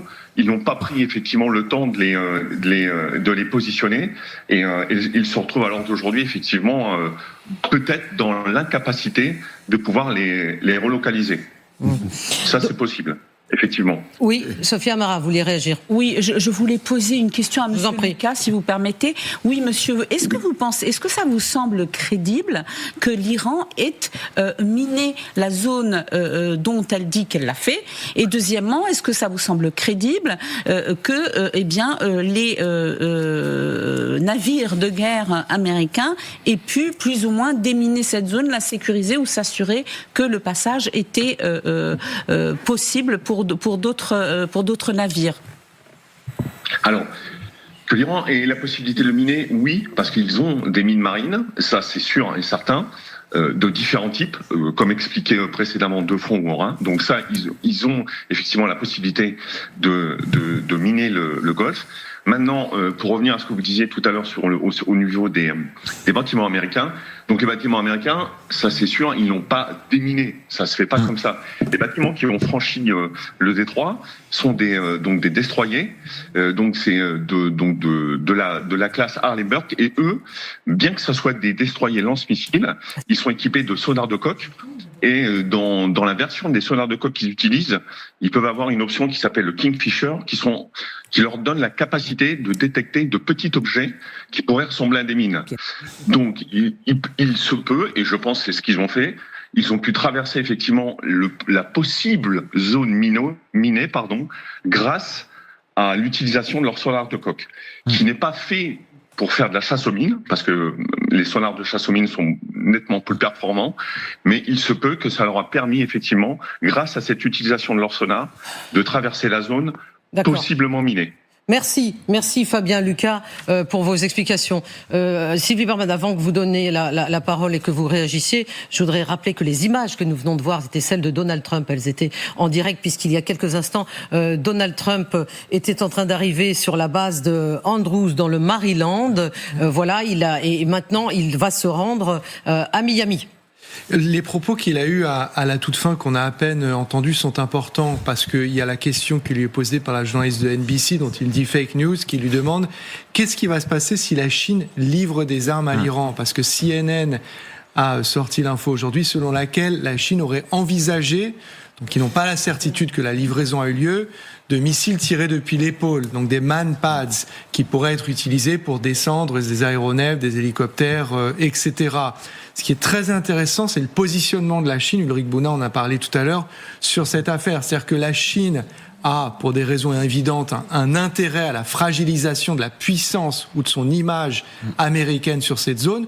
En même temps, elle a un intérêt, je l'ai rappelé tout à l'heure, du point de vue énergétique, à ce que le commerce et la libre circulation puissent rapidement reprendre dans le Golfe Persique et au niveau du détroit d'Ormuz, parce qu'elle a des avantages financiers et énergétiques largement supérieurs du côté du Golfe par rapport à ses intérêts purement énergétiques du côté iranien. Merci pour ces précisions, Gallagher Fenwick. Nous parlions donc à l'instant de la possibilité de déminer le détroit d'Ormuz, dont on ne sait pas vraiment s'il a été miné véritablement ou pas par les Iraniens. Mais je voudrais maintenant en venir à un autre sujet connexe, qui est celui du péage. La fameuse question du péage à Ormuz. Vous vous souvenez, on a tous dit dans les jours précédents qu'il y avait un péage et que les Iraniens avaient commencé à faire payer les tankers et qu'évidemment ça déplaît à tout le monde. Le péage n'a en tout cas pas augmenté, s'il existe, le nombre de navires qui passent. Et au contraire, d'aucuns disent qu'il va le réduire par rapport au niveau d'avant-guerre. Pourquoi ? Eh bien parce que d'abord les armateurs, Aurélien Duchesne, vont bouder ce péage, c'est-à-dire ils pourraient tout à fait le boycotter. Tout le monde est réticent à l'idée d'entreprendre ce voyage et de passer par ce péage. Oui, on parle de 1 à 2 millions de dollars, ou plutôt d'équivalent dollars. Par ces demandes $1 le baril, payé en crypto-monnaie. Ou yuan ou en crypto-monnaie, pour réabonder le panier de devises de l'Iran. Parce qu'il faut rappeler qu'un des gros enjeux de l'Iran, c'est du fait de son exposition aux sanctions, c'est qu'il manque de devises étrangères. Mais de l'autre côté, il y a les primes de risque, il ne faut pas l'oublier, qui explosent. Au-delà du racket imposé par Téhéran, il y a les primes de risque que payent les armateurs pour traverser. Il y a ces fameuses, on va appeler ça des mines de Schrödinger. On ne sait pas combien il y en a, s'il y en a dans le détroit, mais les primes de risque deviennent insoutenables. Oui, c'est ça. Et il y a encore, je crois, 400 pétroliers qui sont en attente dans le Golfe Persique aujourd'hui. Donc il y a des risques de collision extrêmement élevés dans ce détroit, des risques d'échouement. La voie de passage est étroite. Ulrich, on n'en parle pas assez, ça, mais il faut le dire. Dans la pratique, il faut 3000 marins pour des 1000 marins, la longueur, la distance, pour arrêter un pétrolier qui transporte 2 millions de barils de pétrole. Donc tout ça est extrêmement risqué. Et c'est dans ce contexte-là que sont passés aujourd'hui 2 destroyers militaires américains. Oui, effectivement. Il y a une grande zone de bouchons et c'est d'autant plus compliqué désormais de passer que les rares navires qui passent ne passent plus par le chenal traditionnel, mais passent en cabotage, en fait, le long des côtes iraniennes, entre deux îles iraniennes, l'île de Kesh et l'île de Larak. Et donc, effectivement, c'est une façon aussi pour les Iraniens de contrôler complètement les navires qui passent, qu'ils font passer au compte-gouttes. Ils ont tout intérêt à le faire. C'est en gros leur carte maîtresse quand même dans cette histoire. Et donc, c'est aussi pour ça que les Américains ont envoyé 2 navires à peu près au niveau du détroit d'Ormuz pour justement essayer de faire passer le message aux Iraniens que cette carte maîtresse ne l'était pas tant que ça. Ça reste discutable, mais c'était sans doute le but de la manœuvre. Oui. Et ce qu'il faut bien garder en tête, c'est que quand bien même, en fait, demain, il y aura un cessez-le-feu en bonne et due forme, il faudrait des semaines, voire peut-être des mois pour retrouver retourner à la normale. Ce sera très lent. Le retour à la normale sera lent. Sylvie Berman. Non, mais en plus, je pense qu'il y a une forme d'attentisme de ces bateaux et des propriétaires des bateaux. Parce que dans la mesure où vous avez un cessez-le-feu ou une trêve, avec peut-être une solution qui évitera de payer ce qui est totalement illégal les Iraniens, pourquoi ils iraient payer maintenant 2 millions de dollars? Oui, il y a une aversion à l'incertitude absolument, parce que, on n'est pas sûr qu'il y ait des mines, mais finalement, le seul fait que l'on dise qu'il y en ait, il peut y en avoir. Ils disent que c'est des mines dérivantes, ils ne savent pas où ils les ont posées. S'ils les ont posées, peut-être le savent-ils très bien et ne veulent-ils pas le dire, parce que c'est une carte qui leur reste en main. Finalement, on n'en sait rien. On n'en sait rien. Et quand on n'en sait rien, un destroyer, il peut peut-être se permettre de passer parce qu'il a un sonar, comme ça a été dit. En attendant, un pétrolier à 500 millions de dollars, il passe pas de force dans le détroit d'Ormuz. En tout cas, il y en a un qui sait où sont placées les mines. Et je vous le donne en 1000. C'est Donald Trump. Oui, Donald Trump, qui ce matin, vous savez que Donald Trump, les journalistes, on l'a vu, quand il s'avance devant des journalistes, il peut avoir des propos particulièrement acerbes et durs, mais il répond au téléphone. Les journalistes américains ont pratiquement tous son numéro de téléphone. Il répond. Là, c'était très tôt ce matin. Kelly Meyer, correspondante de News Nation à la Maison Blanche, a appelé. Elle a été transparente. Elle a publié ensuite ça sur son compte X. Elle a dit qu'elle l'avait eu à 7h42 du matin. Elle lui a posé cette question. Est-il vrai que les Iraniens indiquent qu'ils ne savent pas où toutes les mines sont placées? Et Donald Trump a dit « je ne sais pas ». Donc il ne sait pas si c'est vrai ce que disent les Iraniens. Mais nous savons où elles sont. Il vient de dire le contraire depuis le jardin de la Maison-Blanche. Oui, moi je vous disais que c'était à 7h42 ce matin. Oui, donc le jardin de la Maison-Blanche, c'est plus tard. Tout le monde n'était pas réveillé, et puis quand ça s'est réveillé, on lui a dit que finalement il y avait un petit peu plus d'incertitude que ce qu'il avait affirmé sur ce canal qui est d'extrême droite, me semble-t-il. Donc Donald Trump adore faire cela. Il fait ça très régulièrement. Les informations ne sont pas tout le temps vérifiées. Oui, mais est-ce que c'est pas très habilement pour justement brouiller tout le monde? On peut se poser la question. Une autre théorie qu'on n'a pas envisagée pour l'instant. Rappelez-vous que les Iraniens, pendant cette phase de conflit de haute intensité, ont pratiqué la dispersion et la délégation d'autorités militaires. Oui, la mosaïque. La stratégie de la mosaïque. Il est possible que des personnels aient de leur, plein gré et de manière autonome, disperser quelques mines, pensant que ça ferait plaisir au grand chef qui n'a pas forcément validé la chose. Donc, si ces personnels sont en nombre limité avec des petites embarcations que les Américains n'ont pas pu toutes éliminer, ça on le sait, c'est factuel, il est possible qu'il y ait une sorte d'incertitude. Tu les as mises où? Elles sont exactement, chef, je me souviens pas, c'était un peu la panique. Si vous dites ça, c'est vraiment monstrueux, c'est un énorme pataquès. Alors, cette histoire de mine. Oui, c'est-à-dire qu'il peut y en avoir une dizaine qui traînent quelque part. C'est clairement, ils n'ont pas lâché. Ça peut être mouillé avec leur vedette rapide. Donc en fait, il suffit des types pas très futés qui les balancent par-dessus bord. On n'en sait rien du tout. Vous voyez, tout simplement comme ça. Donc, et après, si elles sont dérivantes, elles vont aller au gré des courants. Bon, d'accord, mais enfin, Sophia, parce que moi, il y a toujours quelque chose que je comprends pas. Je vais vous livrer ma pensée dans quelques minutes. Sophia. Alors, brièvement, pour pas que vous oubliez, parce que ça a l'air d'être très important. Ce que je peux vous dire, c'est que parfois, ça peut prendre jusqu'à 6 à 8 mois à 1 an pour nettoyer des mines, si toutefois c'est vrai qu'une partie du détroit aurait été minée. Ce qui veut dire que si ça s'avère vrai, le détroit est quasiment impraticable pour de très longs mois. Ulrich, puis Sylvie. Et je rajouterais justement par rapport à ça, il ne faut pas oublier quand même que le premier utilisateur actuellement du détroit d'Ormuz, c'est l'Iran, avec ses propres tankers. Donc il y a quand même une espèce de contradiction quand d'un côté le régime dit on ne sait pas où elles sont, et quand d'un autre côté il continue à envoyer des tankers comme avant la guerre, voire même des fois un peu plus. Donc je prendrais quand même un peu de recul sur cette affirmation qui arrangerait bien les Iraniens de dire il y a des mines, mais on ne sait pas où elles sont, donc tout est bloqué. En fait, les services de renseignement n'ont cessé de dire que le détroit n'avait pas été miné. Et effectivement, le passage des destroyers américains vont dans ce sens-là. C'est un milliard et demi un destroyer. Mais ils ne vont pas prendre ce risque, effectivement, s'il y a réellement des mines. Et généralement, un État, alors évidemment, c'est cette politique mosaïque, mais en général, il cartographie justement l'emplacement des mines, puisque ça se retourne contre eux. Oui, mais alors là, il y a cette question que je me pose. Je ne comprends pas pourquoi, dans ce cas précis, dans cette situation précise, les Américains et les Iraniens jouent le même jeu. Pourquoi les Américains, qui sont passés avec leurs destroyers tout à l'heure, cet après-midi, et qui savaient très bien que cette nouvelle allait être prise mondialement, ont-ils prétendu prétendent-ils encore, je parle au présent, que c'est pour du déminage ?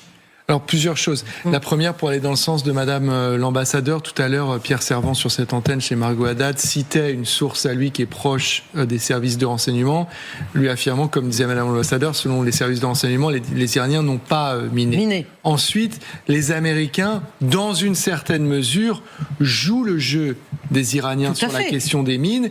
Et ça fait partie des gestes de bonne volonté qui sont en nombre limité mais qui comptent afin de protéger ce début de pourparlers et de dialogue. Là, le New York Times est en train d'expliquer qu'ils sont repartis, il est 2h du matin, près de 2h du matin à Islamabad, pour un 3e round de négociations afin de parvenir à une sorte, on dit un breakthrough, donc une sorte de percée, merci Ulrich, avant le lever du soleil. Donc tout cela fait partie d'une négociation, chacun joue son jeu, il y a la dimension informationnelle, le jeu psychologique, il y a la pression, et il y a effectivement de la communication et un billard à plusieurs bandes sur lequel chacun joue. C'est quand même un processus extrêmement complexe. En tout cas, ce soir, justement, alors que, je le rappelle, pour celles et ceux qui nous rejoignent, que des négociations, c'est-à-dire des discussions, un face-à-face tout à fait inédit, est en train d'avoir lieu très loin des États-Unis, très loin de l'Iran, au Pakistan, dans la capitale Islamabad, entre la délégation américaine et la délégation iranienne, en direct. Eh bien, le président iranien de la commission de un homme très important, alors que Donald Trump dit qu'ils ont tous été tués, le président de la commission de la sécurité nationale du Parlement affirme que le détroit d'Ormuz ne s'ouvrira qu'avec la permission de l'Iran. La pression est maintenue. Et là, on a les gardiens de la révolution qui déclarent, je cite, l'Iran va agir avec sévérité contre les navires militaires transitant par le détroit d'Ormuz. Donc il est possible qu'ils jouent sur deux plans en même temps. Oui, parce que les navires sont passés. Ils les laissent passer. Voilà. Et en même temps... Donc c'est coordonné et en même temps les Iraniens font des déclarations. Mais d'un autre côté, là, ils n'ont pas intérêt à tirer sur le bâtiment militaire en pleine négociation, mais là ils s'adressent aux acteurs économiques. En revanche, parler et dire qu'ils vont tirer, c'est pas difficile. Oui, mais ils s'adressent aux acteurs économiques. Et c'est pas du tout la même chose. Et ils menacent les acteurs économiques, donc il n'y aura pas de transit. Personne ne prendra le risque de faire transiter des bâtiments à 500 millions de dollars. C'est-à-dire, Général Richoux, que alors que les Américains ont essayé en quelque sorte de donner l'exemple, voilà, cet après-midi, ça ne va pas marcher. Non, mais ça ne va pas marcher, puisque il suffit que l'Iran menace. On voit bien, la menace suffit. Il suffit de dire, il y a des mines. Même si on sait qu'il n'y a pas de mines, on passe pas. Si on menace en disant, celui qui passe de force, je vais lui envoyer des missiles ou des drones, on ne passe pas. Alors ça marche pas avec un destroyer, mais ça marche avec un bâtiment civil, parce que c'est un message qui s'adresse pas aux Américains, qui s'adresse aux acteurs économiques. C'est pas du tout les mêmes. En tout cas, on n'est pas étonné d'apprendre que la pierre d'achoppement principale à Islamabad dans ce face-à-face qui a débuté aujourd'hui et qui va se poursuivre demain, c'est bien sûr le détroit d'Ormuz. Vous voyez que nous sommes en train de le commenter, de commenter ses implications et ses complications depuis tout à l'heure. Ulrich. La vérité, c'est qu'on ne pourra pas rouvrir le détroit d'Ormuz contre l'avis des Iraniens. En fait, c'est ça la réalité de la chose. Militairement, c'est pas faisable et donc il faudra... Donc ils ont un levier. Bien sûr, effectivement, et ils vont charmant le négocier parce que c'est sans doute l'un des seuls qu'ils ont. Donc ça pourrait être peut-être de la levée de sanctions, du dégel d'avoirs, ce genre de choses. Mais la réalité, c'est qu'effectivement, à moins d'un improbable changement de régime en Iran, il n'y aura pas en fait de réouverture du détroit d'Ormuz sans un feu vert tacite des Iraniens. Oui, d'autant plus que c'est un problème qui n'existait pas avant la guerre. Qui n'était pas, exactement. Oui. Et comme le disait l'ancien président russe Medvedev, elle est là leur arme nucléaire aux Iraniens. C'est le détroit d'Ormuz leur arme nucléaire. Et donc ce qui est possible, c'est qu'ils mettent en face à face la question du détroit d'Ormuz face à la question de l'enrichissement nucléaire. Et que s'il y ait des concessions faites dans le secteur nucléaire, il y ait des concessions faites par les Américains sur les détroits d'Ormuz, dont les Iraniens sont en train de demander que leur souveraineté dessus soit reconnue, ce qui serait contraire au droit international. En tout cas, alors que ce face-à-face, ces discussions ont lieu et qu'elles sont en train d'achoper sur le détroit d'Ormuz, où on ne sait plus très bien qui passe, qui ne passe pas. Enfin si, on a quand même cette certitude, 2 navires de guerre américains sont passés, mais on ne comprend pas très bien pourquoi ils sont passés, puisque justement ils prétendent qu'ils sont passés pour débuter une opération de déminage, alors que, comme le général Richoud nous l'a dit, les destroyers ne s'occupent pas de déminage. Ils n'ont pas les capacités. Ils n'en ont pas les capacités, et qu'ils ne pourront pas non plus servir d'exemple, puisque personne n'a envie de se risquer à passer à travers ce détroit. C'est bien la preuve que nous sommes encore au 43e jour de guerre, au 4e jour de ce cessez-le-feu fragile, et que l'armada américaine est toujours sur place. C'est-à-dire, qu'est-ce qui est encore sur place? La réalité, les faits. Nous avons le porte-avions américain USS Lincoln qui croise encore dans les eaux régionales du Moyen-Orient et qui maintient sa préparation générale optimale. On a vu, ils envoient des photos officiellement, c'est-à-dire officiellement ils travaillent sur la maintenance. Oui, mais ils maintiennent la pression sur les Iraniens pour leur dire qu'ils maintiennent un appareil militaire convenable. Et ensuite, ils font, pendant les trêves et les cessez-le-feu, ce que font toutes les armées du monde. Ils régénèrent leur appareil militaire et ils reconditionnent leur logistique. Et donc c'est ça qu'ils font. Alors Donald Trump dit qu'il va recompléter avec des armes encore plus performantes, encore meilleures que celles qu'ils avaient. Bien entendu, non. On développe pas des armes en 3 secondes, un quart. Il va simplement reconditionner son appareil militaire. Il fait venir en plus 1000 ou 2000 personnes en plus, ce qui ne change rien sur le plan des équilibres militaires globaux de la région. Mais c'est bien pour montrer, garder la pression maximale en période de négociation. Alors, il n'y a pas que le USS Lincoln, il y a également le USS Ford, le porte-avions le plus technologique au monde. Mais qui a eu des problèmes. Qui a eu des gros problèmes, réparation rapide en Croatie, sanitaire en début de mois, c'est cela ? En Croatie, dans une base de l'OTAN, on se rappelle, puisque l'OTAN ne fait rien, mais quand même, ils n'oublient pas qu'ils ont des bases en Europe. Et c'est lequel qui était aussi sur une base grecque ? Mais c'est lui. Ah voilà, c'est lui. C'est-à-dire qu'il utilise les bases de l'OTAN pour pouvoir se reconditionner, pour se rapprovisionner, pour pouvoir se réparer. Alors il paraît que l'OTAN, ça ne sert à rien. On a l'exemple type qui prouve qu'ils ne sont pas prêts de s'en aller. Voilà. Ils ne sont pas prêts de s'en aller. Il y a également les forces amphibies qui sont là. Les forces amphibies, je vous rappelle qu'elles sont essentielles pour une opération de débarquement et de transport, avec le USS Tripoli que nous voyons là à l'écran, qui est optimisé pour les avions de combat F-35, Aurélien Duchesne, qui est stationné dans la région du Golfe. Et dans ces troupes amphibies, il y a également entre 1500 et 2000 soldats qui s'ajoutent de la fameuse 82e division aéroportée américaine qui vont arriver dans les prochains jours. Donc tout ce monde-là reste stationné et même croît. Donc pour le moment, c'est aussi parce qu'ils sont difficiles à faire partir, mais c'est la stratégie de Donald Trump. Il y a d'une part la stratégie négocier tout en étant en position de force. Voilà, avec un canon sur la tempe quelque part, mais il y a aussi, c'est là qu'il faut qu'on soit cohérent avec les semaines précédentes. Il ne faut pas passer d'un côté de dire on est à la veille d'une opération, par exemple pour désenclaver le détroit d'Ormuz par la force, et ensuite faire comme si l'Iran avait la dragée haute et c'est fini. Les Américains, vraisemblablement, n'excluent pas l'option qu'il faille un jour débloquer par la force dans le scénario du pire, celui où les négociations ne débouchent sur rien, ce qui à mon sens est le plus probable. Je suis très pessimiste là-dessus. Les Américains gardent des capacités, renforcent ces capacités pour intervenir sur des îles comme l'île de Keshme par exemple, qui seraient indispensables pour déverrouiller le détroit. Les Américains se donnent les moyens de détruire en fait ce qui est la principale carte des Iraniens, le blocage du détroit. Ils veulent pouvoir le déverrouiller par la force. Oui. À moins qu'ils ne traitent ce dossier comme ils traitent le dossier russo-ukrainien. Et qui décident de dire on a fait ce qu'on devait faire pour le monde qu'on a aidé ne s'est pas présenté pour nous porter assistance, et du coup qu'ils se débrouillent tout seuls. Je pense que Sylvie Berman. C'est un discours qui ne fonctionnera pas aux États-Unis, parce qu'il y a déjà des critiques sur cette guerre. Il peut revendiquer la victoire, mais si il s'en va, que le détroit d'Ormuz n'est pas libre, qu'il n'y a rien sur le nucléaire, ça sera évidemment considéré comme un fiasco. Il dit qu'il a aplati l'armée iranienne, il dit on l'a détruit, donc on est vainqueur. Mais il confond la victoire militaire avec la victoire politique.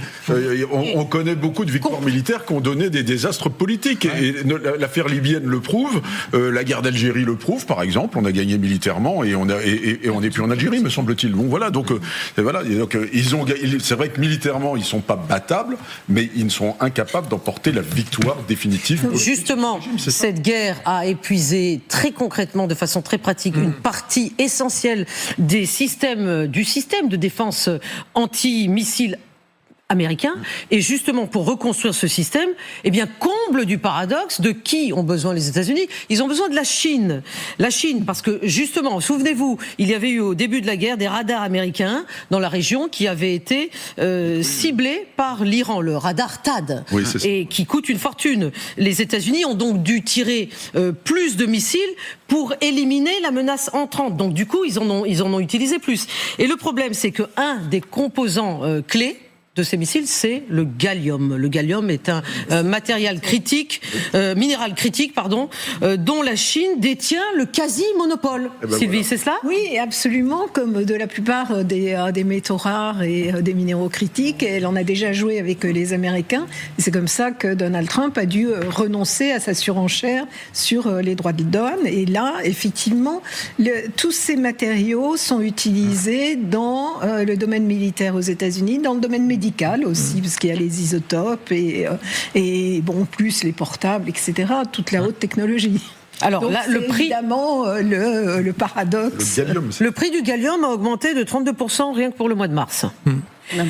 Et donc il y a une dépendance américaine pour ce métal. On peut se demander si elle renforce Gallagher la position chinoise pour ce sommet américano-chinois à venir mi-mai. Non, bien sûr, et ça doit être l'un des sujets de discussion. Donald Trump l'a déjà repoussé une première fois ce sommet, donc effectivement la rencontre va être compliquée. Vous dites une première fois, est-ce que vous sous-entendriez que peut-être il pourrait le repousser encore ? C'est possible. C'est-à-dire que si les Chinois vont pas apprécier si ça se fait. Déjà la première fois ils ont pas apprécié. Oui. Donc après, si vous voulez, Donald Trump voulait régler ça avant le 250e anniversaire de la fondation des États-Unis. Donc il y a effectivement une Chine qui a sans doute le sentiment d'être aujourd'hui en position de force. Rappelez-vous qu'elle a utilisé ce levier et comment lors de l'affaire des droits de douane. Donald Trump ne cessait de monter en gamme avec des taxes à 130%. La Chine a actionné ce levier-là. Pardonnez-moi, j'ai déjà utilisé cette expression une première fois, ça c'est l'autre arme nucléaire de la Chine. C'est-à-dire que si elle arrête ces exportations, elle met un coup à l'économie mondiale et dans tous les secteurs et d'autres que ceux que Madame l'ambassadeur a nommés à l'instant.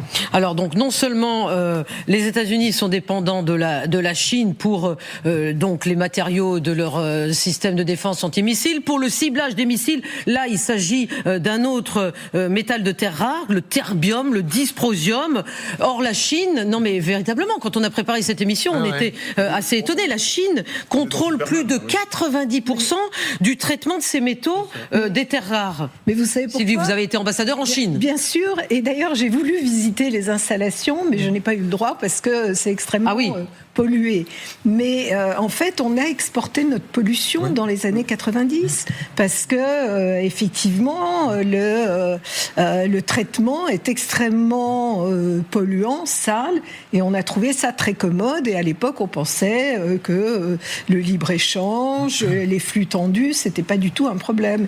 Et aujourd'hui, effectivement, la Chine a le monopole et en use. Elle en a usé contre les Américains, ça vient d'être appelé, contre les Japonais quand elle a été en conflit avec les Japonais. Et trouver une alternative n'est pas facile.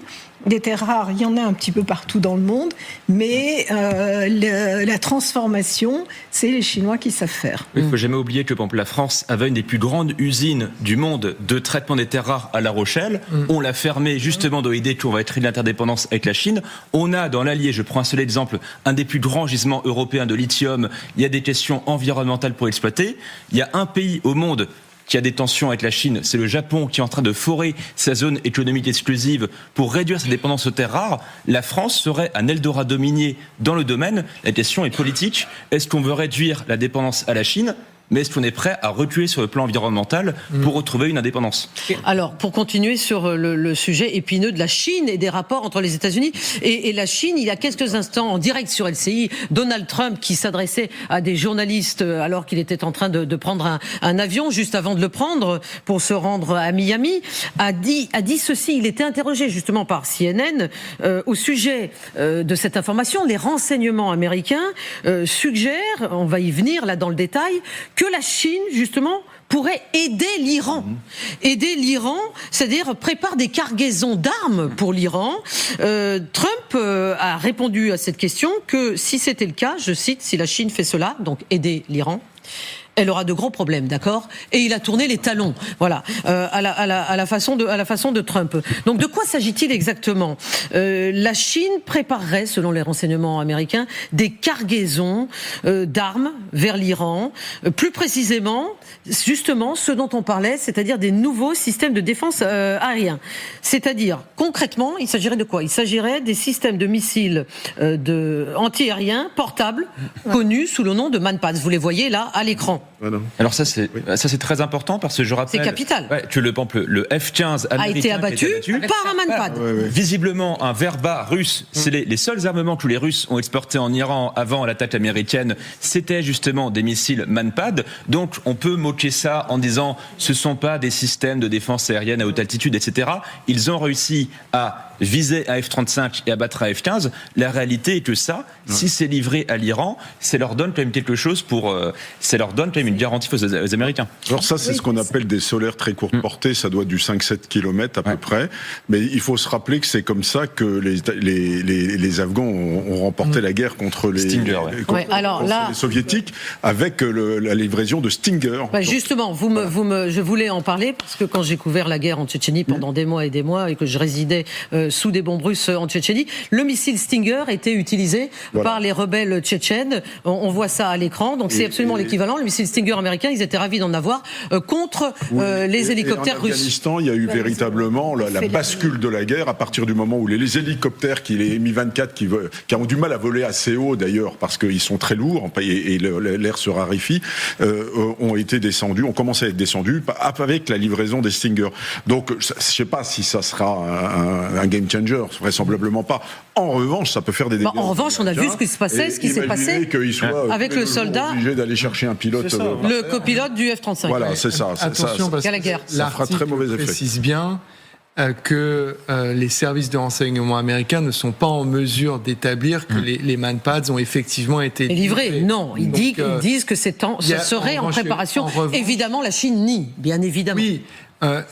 En revanche, ce que la Chine a livré, ce sont des composantes alimentant l'industrie militaire iranienne. Ça, ils ne s'en sont pas privés. Et donc, on retrouve cette pratique chinoise qu'on connaissait déjà sur le dossier ukrainien avec la Russie, où ils livrent un soutien qui se manifeste de manière indirecte. Nous en on livre pas d'armes, mais ce sont des composants clairement à destination de l'industrie militaire et donc qui indirectement alimentent l'effort de guerre. Donc la Chine joue sur plusieurs tableaux en même temps. Mais là, justement, j'aimerais votre commentaire, Sylvie Berman, puisque vous connaissez si bien la Chine. Si c'est le cas, c'est une provocation inouïe, surtout dans le contexte de cette prochaine visite entre Donald Trump et Xi Jinping. Oui, alors quand même un point, c'est que l'Iran est membre des BRICS+, et est membre également de l'Organisation de la coopération de Shanghai. Il y a un partenariat partenariat stratégique entre la Chine et l'Iran, mais en même temps, elle veille toujours effectivement à ne pas aller trop loin. Donc, elle dit c'est du matériel dual et il peut. Les entreprises chinoises ont contribué quand même à vendre aux Iraniens des technologies à double usage. Oui, c'est ça, les technologies duales, comme vous dites, sous sanction. Donc ça permet à l'Iran quand même de continuer à fabriquer des armes. Ça aide l'Iran. Et par rapport à l'Iran, depuis des années, ce que disent les Chinois, c'est qu'ils sont solidaires de pays qui sont sous sanctions, parce qu'eux-mêmes sont sous sanctions depuis 1979, ils ne l'admettent pas. D'ailleurs, c'est pour ça que la charte des BRICS et autres, c'est un monde sans sanctions. Et donc... là, les BRICS, vous avez raison, qu'on regroupe quand même des pays qui sont sous sanctions. Ils ne sont pas tous sous sanctions, mais beaucoup. Mais certains. Il y a la Russie. Non, mais bien sûr. Mais moi, je me souviens pour avoir discuté longtemps avec des diplomates iraniens quand je m'occupais des Nations Unies et avec les Chinois. Les Chinois m'ont dit, nous, on ne condamnera jamais un pays qui est sous sanctions. Donc, ils ont toujours refusé toutes les résolutions contre l'Iran, quel que soit le comportement de l'Iran. Et leur intérêt, évidemment, c'est pas qu'un régime soit renversé par une intervention extérieure. En même temps, je pense que Xi Jinping veillera à maintenir sa relation privilégiée avec Donald Trump, parce que je pense que ce sommet est très important. Donc, Xi Jinping a accepté pour trouver un modus vivendi et qu'il soit pas. Mais il vaudrait mieux pour Donald Trump que la guerre soit terminée au moment de ce sommet. Bien sûr, mais c'est pour ça que les Chinois ont parfaitement compris pourquoi Donald Trump avait demandé un report. D'accord. Pour terminer sa guerre. Un sommet aussi important quand on est en guerre. Mais Ulrich Bouna, est-ce que justement, s'il y a bientôt des missiles livrés par Pékin en Iran, est-ce que c'est une illustration justement de comment l'Iran utilise cette pause, cette trêve dans les combats comme une opportunité de récupérer des systèmes d'armes avec l'aide justement de partenaires étrangers clés? Complètement, mais c'est un petit peu... tout à l'heure, on parlait des Américains qui utilisaient cette trêve pour réarmer et se repréparer. Il est évident que les Iraniens font de même. Et c'est d'autant plus vrai que finalement, ce que peuvent retenir aussi un petit peu les Iraniens des précédents cycles de négociations, c'est qu'on a négocié 2 fois et que 2 fois, ils ont été attaqués dans la foulée. Donc effectivement, j'ai envie de dire, un tir vaut mieux que 2, tu l'auras. Et donc les Iraniens, mécaniquement, vont forcément se préparer à essayer de rétablir un petit peu leur potentiel militaire. Alors il a été quand même très sérieusement entamé, mais effectivement, pour sauvegarder ce qui peut l'être, ils vont essayer déjà de reproduire par eux-mêmes et aussi effectivement d'aller chercher qui en Chine, qui en Russie, des équipements ou du matériel qui va leur permettre de remonter un petit peu en compétence. Sophia. Oui, il est évident que cette trêve va servir aux deux parties de recharger les batteries, pour ainsi dire. Mais ce que je voulais quand même souligner, c'est que l'Iran n'a pas attendu cette trêve pour se faire envoyer du matériel. Et rappelons que sur la mer Caspienne, un chargement qui était destiné à l'Iran, envoyé par la Chine, a été à l'époque bombardé par les Israéliens. Par les Israéliens. Tout à fait, ce sont les Israéliens qui ont bombardé sur la mer Caspienne. Donc il s'agissait bien là d'une livraison à l'Iran qui était donc visée pour empêcher que ce matériel arrive jusqu'aux mains des mollahs. Certes, selon les évaluations des autorités américaines et israéliennes, plus de la moitié des lanceurs de missiles iraniens ont été détruits. Là, on est sur des informations très précises, parce que c'est ça le nerf de la guerre. C'est le stock d'armes, combien il en reste, combien ont été utilisés. Donc détruits ou endommagés ou enfouis. Certes, l'arsenal de missiles a été réduit de moitié, ce sont les informations que nous avons, mais nombre de ces lanceurs pourraient avoir été récupérés dans des installations souterraines. Général Richoux, il s'agit de ces fameuses 104 bases souterraines américaines dont on dit qu'elles sont possédées par l'Iran, ces fameuses villes de missiles ultra secrètes dans lesquelles justement la République islamique a enterré une grande partie de son arsenal. Alors si c'est le cas, c'est que bien la preuve que la République islamique d'Iran était préparée de longue date, depuis des décennies. Vous savez, quand on commence à se préparer à la guerre, la première chose qu'on nous apprenait, moi, dès que j'étais lieutenant, c'était la dispersion. C'est-à-dire qu'on dessert. C'est-à-dire qu'on ne reste pas sur les bases, on s'éparpille partout où on peut. C'est exactement ce qu'ils ont fait avec des petits sites de stockage. Les lanceurs, alors ils peuvent être dans les bases, mais ces bases sont répertoriées, ils peuvent être aussi dans des trous, ils peuvent être dans la montagne, ils peuvent être cachés à droite, à gauche, etc. Et ils sont vraisemblablement éparpillés sur un territoire d'1 800 000 km². Donc vous imaginez la difficulté à à chaque fois, parce qu'ils se déplacent, ils sortent et puis après ils rentrent. Vous imaginez la difficulté pour les localiser, même avec un tir de contre-batterie, et pour aller les détruire. Donc ce n'est absolument pas facile. Et là, on ne parle que des lanceurs, parce que quand vous parlez des Shahed, les Shahed, ils ont quasiment besoin de rien. Attendez, là, vous êtes passé aux drones. Les drones Shahed. Oui, d'accord. C'est-à-dire les drones Shahed, il en resterait moins. Ils sont quasiment sur étagères. Vous savez, ils ont des espèces d'étagères. Ils partent comme ça. On peut même les balancer au-dessus d'une voiture en lui donnant une force de propulsion, un peu comme un porte-avions, comme une catapulte. Et donc, les Shahed, quelques milliers de dollars. Alors attendez, une capacité de lancement clair, absolument sommaire. Général Richoux, il en resterait moins de 50% tout de même. De quoi, des Shahed ? Des drones. Ah oui, mais alors. Mais l'Iran va s'en procurer, soit elle va en fabriquer, ou alors elle va s'en procurer à l'étranger. Je pense qu'ils ont une capacité, c'est facile à fabriquer, ils ont une capacité alors les missiles, à mon avis, c'est plus douteux, parce que c'est non, mais restons un instant sur les drones. Mais à mon avis, les drones, ils ont vraisemblablement encore une capacité résiduelle, au moins résiduelle, de les fabriquer. Aurélien Duchesne, est-ce qu'ils s'en procureraient également à l'étranger, les Iraniens, des drones, auprès de qui ? Alors, il peut y avoir des drones au DJI chinois, par exemple. Chinois, voilà, on revient à la Chine. Donc, je rappelle qu'ils sont interdits à l'exportation vers l'Ukraine, mais pas vers la Russie. Mais la Chine ne soutient pas la Russie, on est tous d'accord là-dessus, évidemment. Ça rappelle le mode opératoire. Oui, ça, vous le dites en passant. Oui. Évidemment. Et de l'autre côté, le coût de production des drones Shahed est désormais plutôt autour de $4 000. Il y a 3 ans, on était à $35 000. Maintenant, c'est peut-être divisé par presque 10. Les Iraniens ont vraisemblablement massifié les capacités de production depuis le début de la guerre.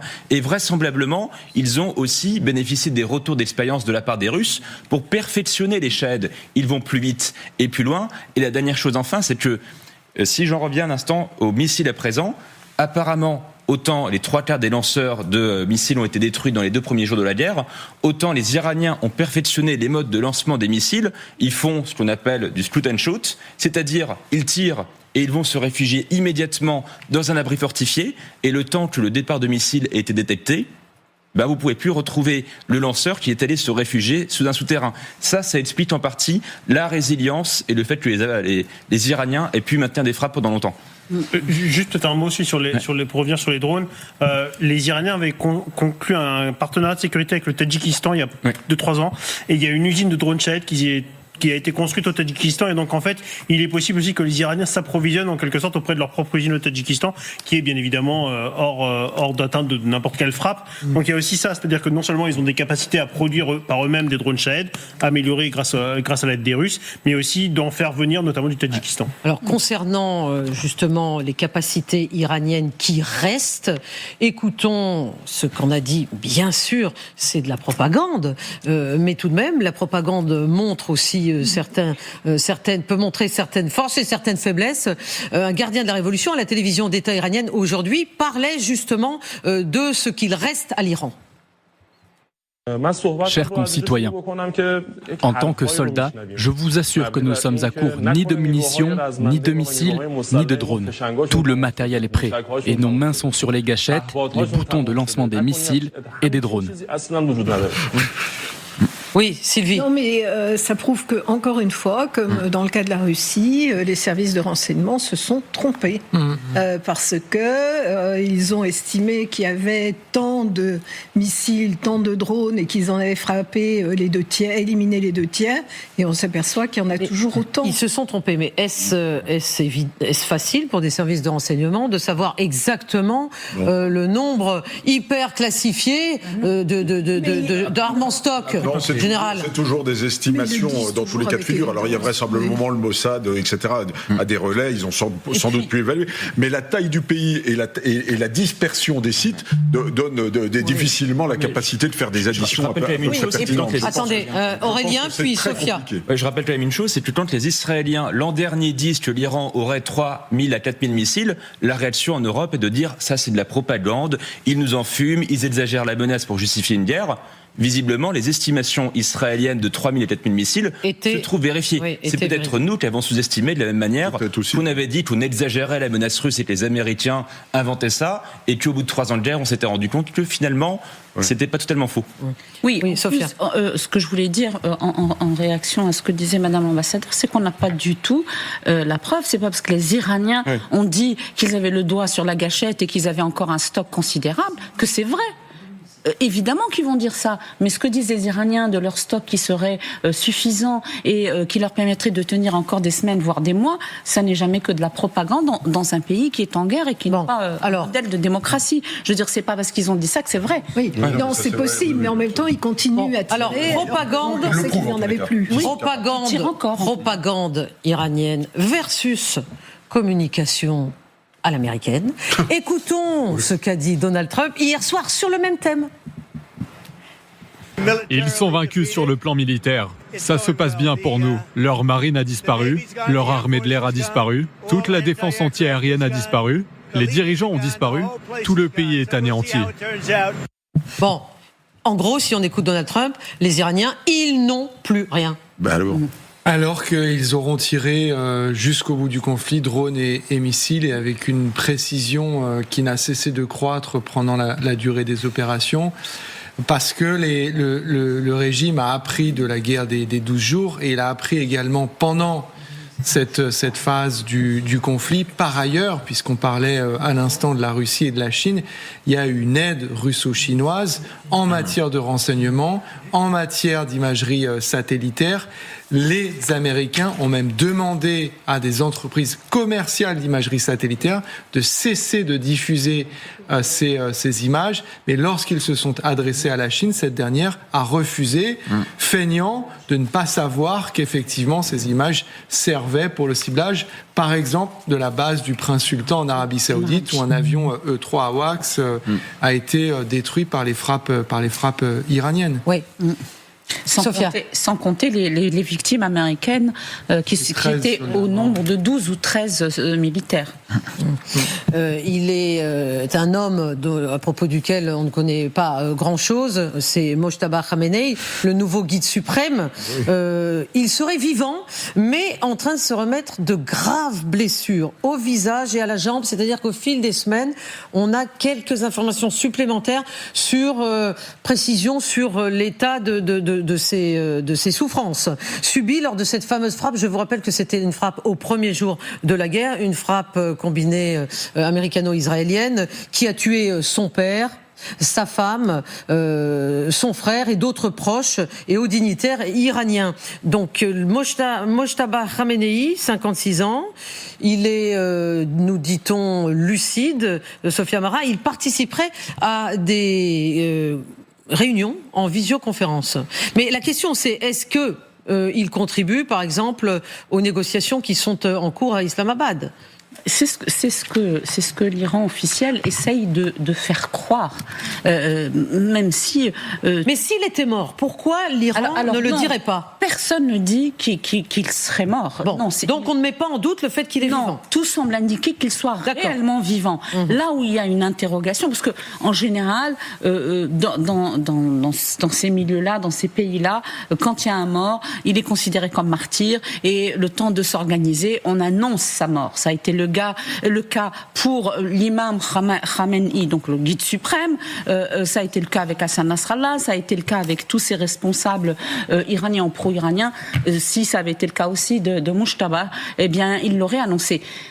Le point d'interrogation, c'est est-ce que oui ou non, il est encore une sorte de caution religieuse d'un régime qui est devenu militaire, ou alors est-ce qu'il garde la main et que la théocratie islamique d'Iran reste un pays religieux avec des passes d'Aran qui sont au second plan? C'est ça qui est important de savoir. Le reste, ça, je pense, ça n'est que détail, on va dire. Et ce qui est intéressant, c'est véritablement aussi de voir qu'il a une capacité de survie supérieure à ce qu'on pouvait penser, parce que sa mort n'a pas été annoncée par les services, c'est vraisemblablement pour ça. Il n'est pas mort, ça serait annoncé par le Mossad, etc. Et donc, visiblement, on ne sait pas forcément où il se trouve, sinon il serait déjà ciblé.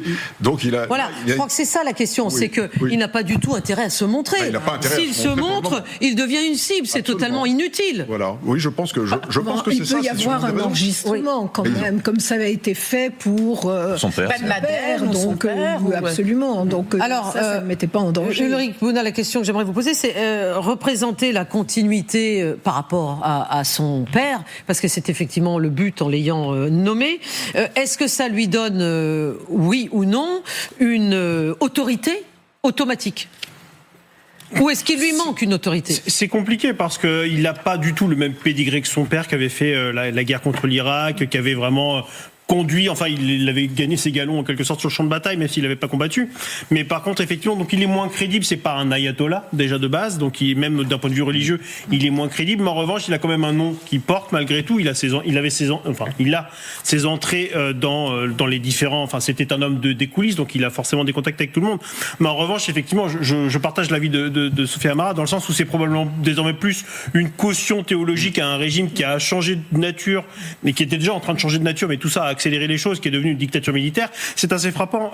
L'ensemble et notamment Galibaf, quand il est parti au Pakistan, en gros, il y a eu un message officiel disant qu'il avait reçu mandat de la part de l'ayatollah Khamenei pour aller justement négocier avec les Américains. Mais ça s'arrête là, en fait. Il a un mandat, c'est très bien, merci pour lui, mais on passe tout à fait à autre chose. Donc voilà, en fait, il sert de caution théologique probablement auprès de certains nostalgiques du régime, mais dans les faits, c'est plus du tout lui qui pilote, je pense. Mais Sylvie Berman, on ne connaît pas du tout sa vision du monde.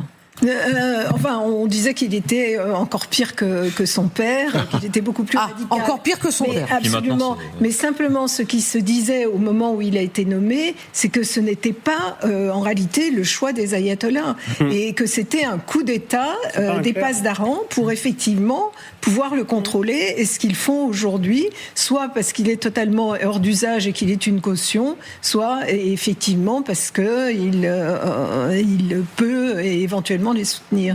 Et d'ailleurs, le fait d'avoir choisi quelqu'un qui, un peu comme les mines de l'Étretat d'Ormuz, on ne le voit pas et on s'interroge sur son état, ça permet aussi... quelle comparaison formidable. C'est aussi, donc il y a aussi l'ayatollah de Schrödinger maintenant. Ça permet aussi de neutraliser à la face du monde... J'aime bien quand vous faites de l'humour, Aurélien. Sur des sujets quand même qui ne s'y prêtent pas forcément, mais ça permet aussi de neutraliser à la face du monde les divergences dans le régime. Il y a quelqu'un dont on parle pas assez à mon sens, Ali Reza Arafi par exemple. Lui, c'est l'un des leaders du groupe des religieux justement. Lui, il incarne l'aile des clercs religieux face à l'aile sécuritaire. On avait aussi beaucoup parlé de Ali Larijani. Bon, il fait partie de ceux qui ont été éliminés les uns après les autres, qui lui incarnait plutôt l'aspect sécuritaire. Le choix de Mojtaba Khamenei permet un peu de neutraliser le fait qu'on n'ait pas eu un étalage de division qui aurait pu être violente d'ailleurs à la tête du régime devant la face du monde. Il faut cependant rappeler que Mojtaba Khamenei était très proche des pasdaran. Donc en réalité, si les 88 experts étaient contre sa nomination d'abord parce qu'ils sont contre le passage de pouvoir de père en fils, parce que c'est justement la révolution est née contre cela, où elle a été menée contre la... Exactement, et en plus parce qu'il n'avait pas le titre d'ayatollah dans le clergé chiite puisqu'il était Hujjatul Islam, mais dans le même temps, c'était un homme qui était à la tête du Bayt, c'était un peu autour de l'ancien guide suprême, et il était très très très proche des pasdaran, et c'est pour ça qu'il est passé. Après, il lui est arrivé ce qu'il est arrivé, et on ne sait pas dans quel état il est, mais il était proche des pasdaran, et il l'est toujours. Il a fait la guerre Iran-Irak aussi, me semble-t-il. Bien sûr, les dernières années, ou les 2 dernières années, me semble-t-il, oui. Pour celles et ceux qui nous rejoignent maintenant, il y a 2 informations importantes, saillantes de cette journée qui se sont passées pratiquement concomitamment. C'est-à-dire, d'abord, des négociations, ce face-à-face inédit en cours. Le premier face-à-face entre des Américains et des Iraniens dans une même pièce. Ça se passe à Islamabad, au Pakistan. Le vice-président américain est sur place. Le gendre du président Donald Trump est sur place. De l'autre côté, on a le chef du Parlement iranien. On a évidemment le ministre des Affaires étrangères iranien. Ils vont se retrouver demain. Bien sûr, il est difficile de trouver des accords, des points d'achoppement. Tout a l'air pour le moment de bloquer sur Hormuz. Et justement, le deuxième point saillant de la journée, c'est Hormuz. On ne sait pas très bien ce qui s'y passe, mais la certitude, c'est que des bateaux passent. Des bateaux, bon, d'abord, il en passe beaucoup moins que d'habitude. Tout le monde a peur de passer, mais aujourd'hui, ce sont des bateaux, des navires de guerre américains qui sont passés. 2 navires de guerre américains et qui disent être passés pour en fait débuter, c'est le CENTCOM qui nous le dit, une opération de déminage à laquelle peu de monde finalement croit. Alors de quoi s'agit-il ? Sans doute d'une projection de puissance des États-Unis. En tout cas, Donald Trump, qui était en train de se déplacer pour arriver à Miami tout à l'heure, a parlé à des journalistes et voici ce qu'il a dit à ce propos. J'entends beaucoup de rapports, ils se sont rencontrés pendant déjà quelques heures, nous allons voir ce qui se passe. Mais quoi qu'il en soit, c'est nous qui gagnons. Peu importe l'issue, c'est nous qui gagnons. Nous avons totalement vaincu ce pays. Alors voyons un petit peu ce qui va se passer. Peut-être qu'ils vont conclure un accord, peut-être que non. Mais du point de vue des États-Unis, nous avons gagné.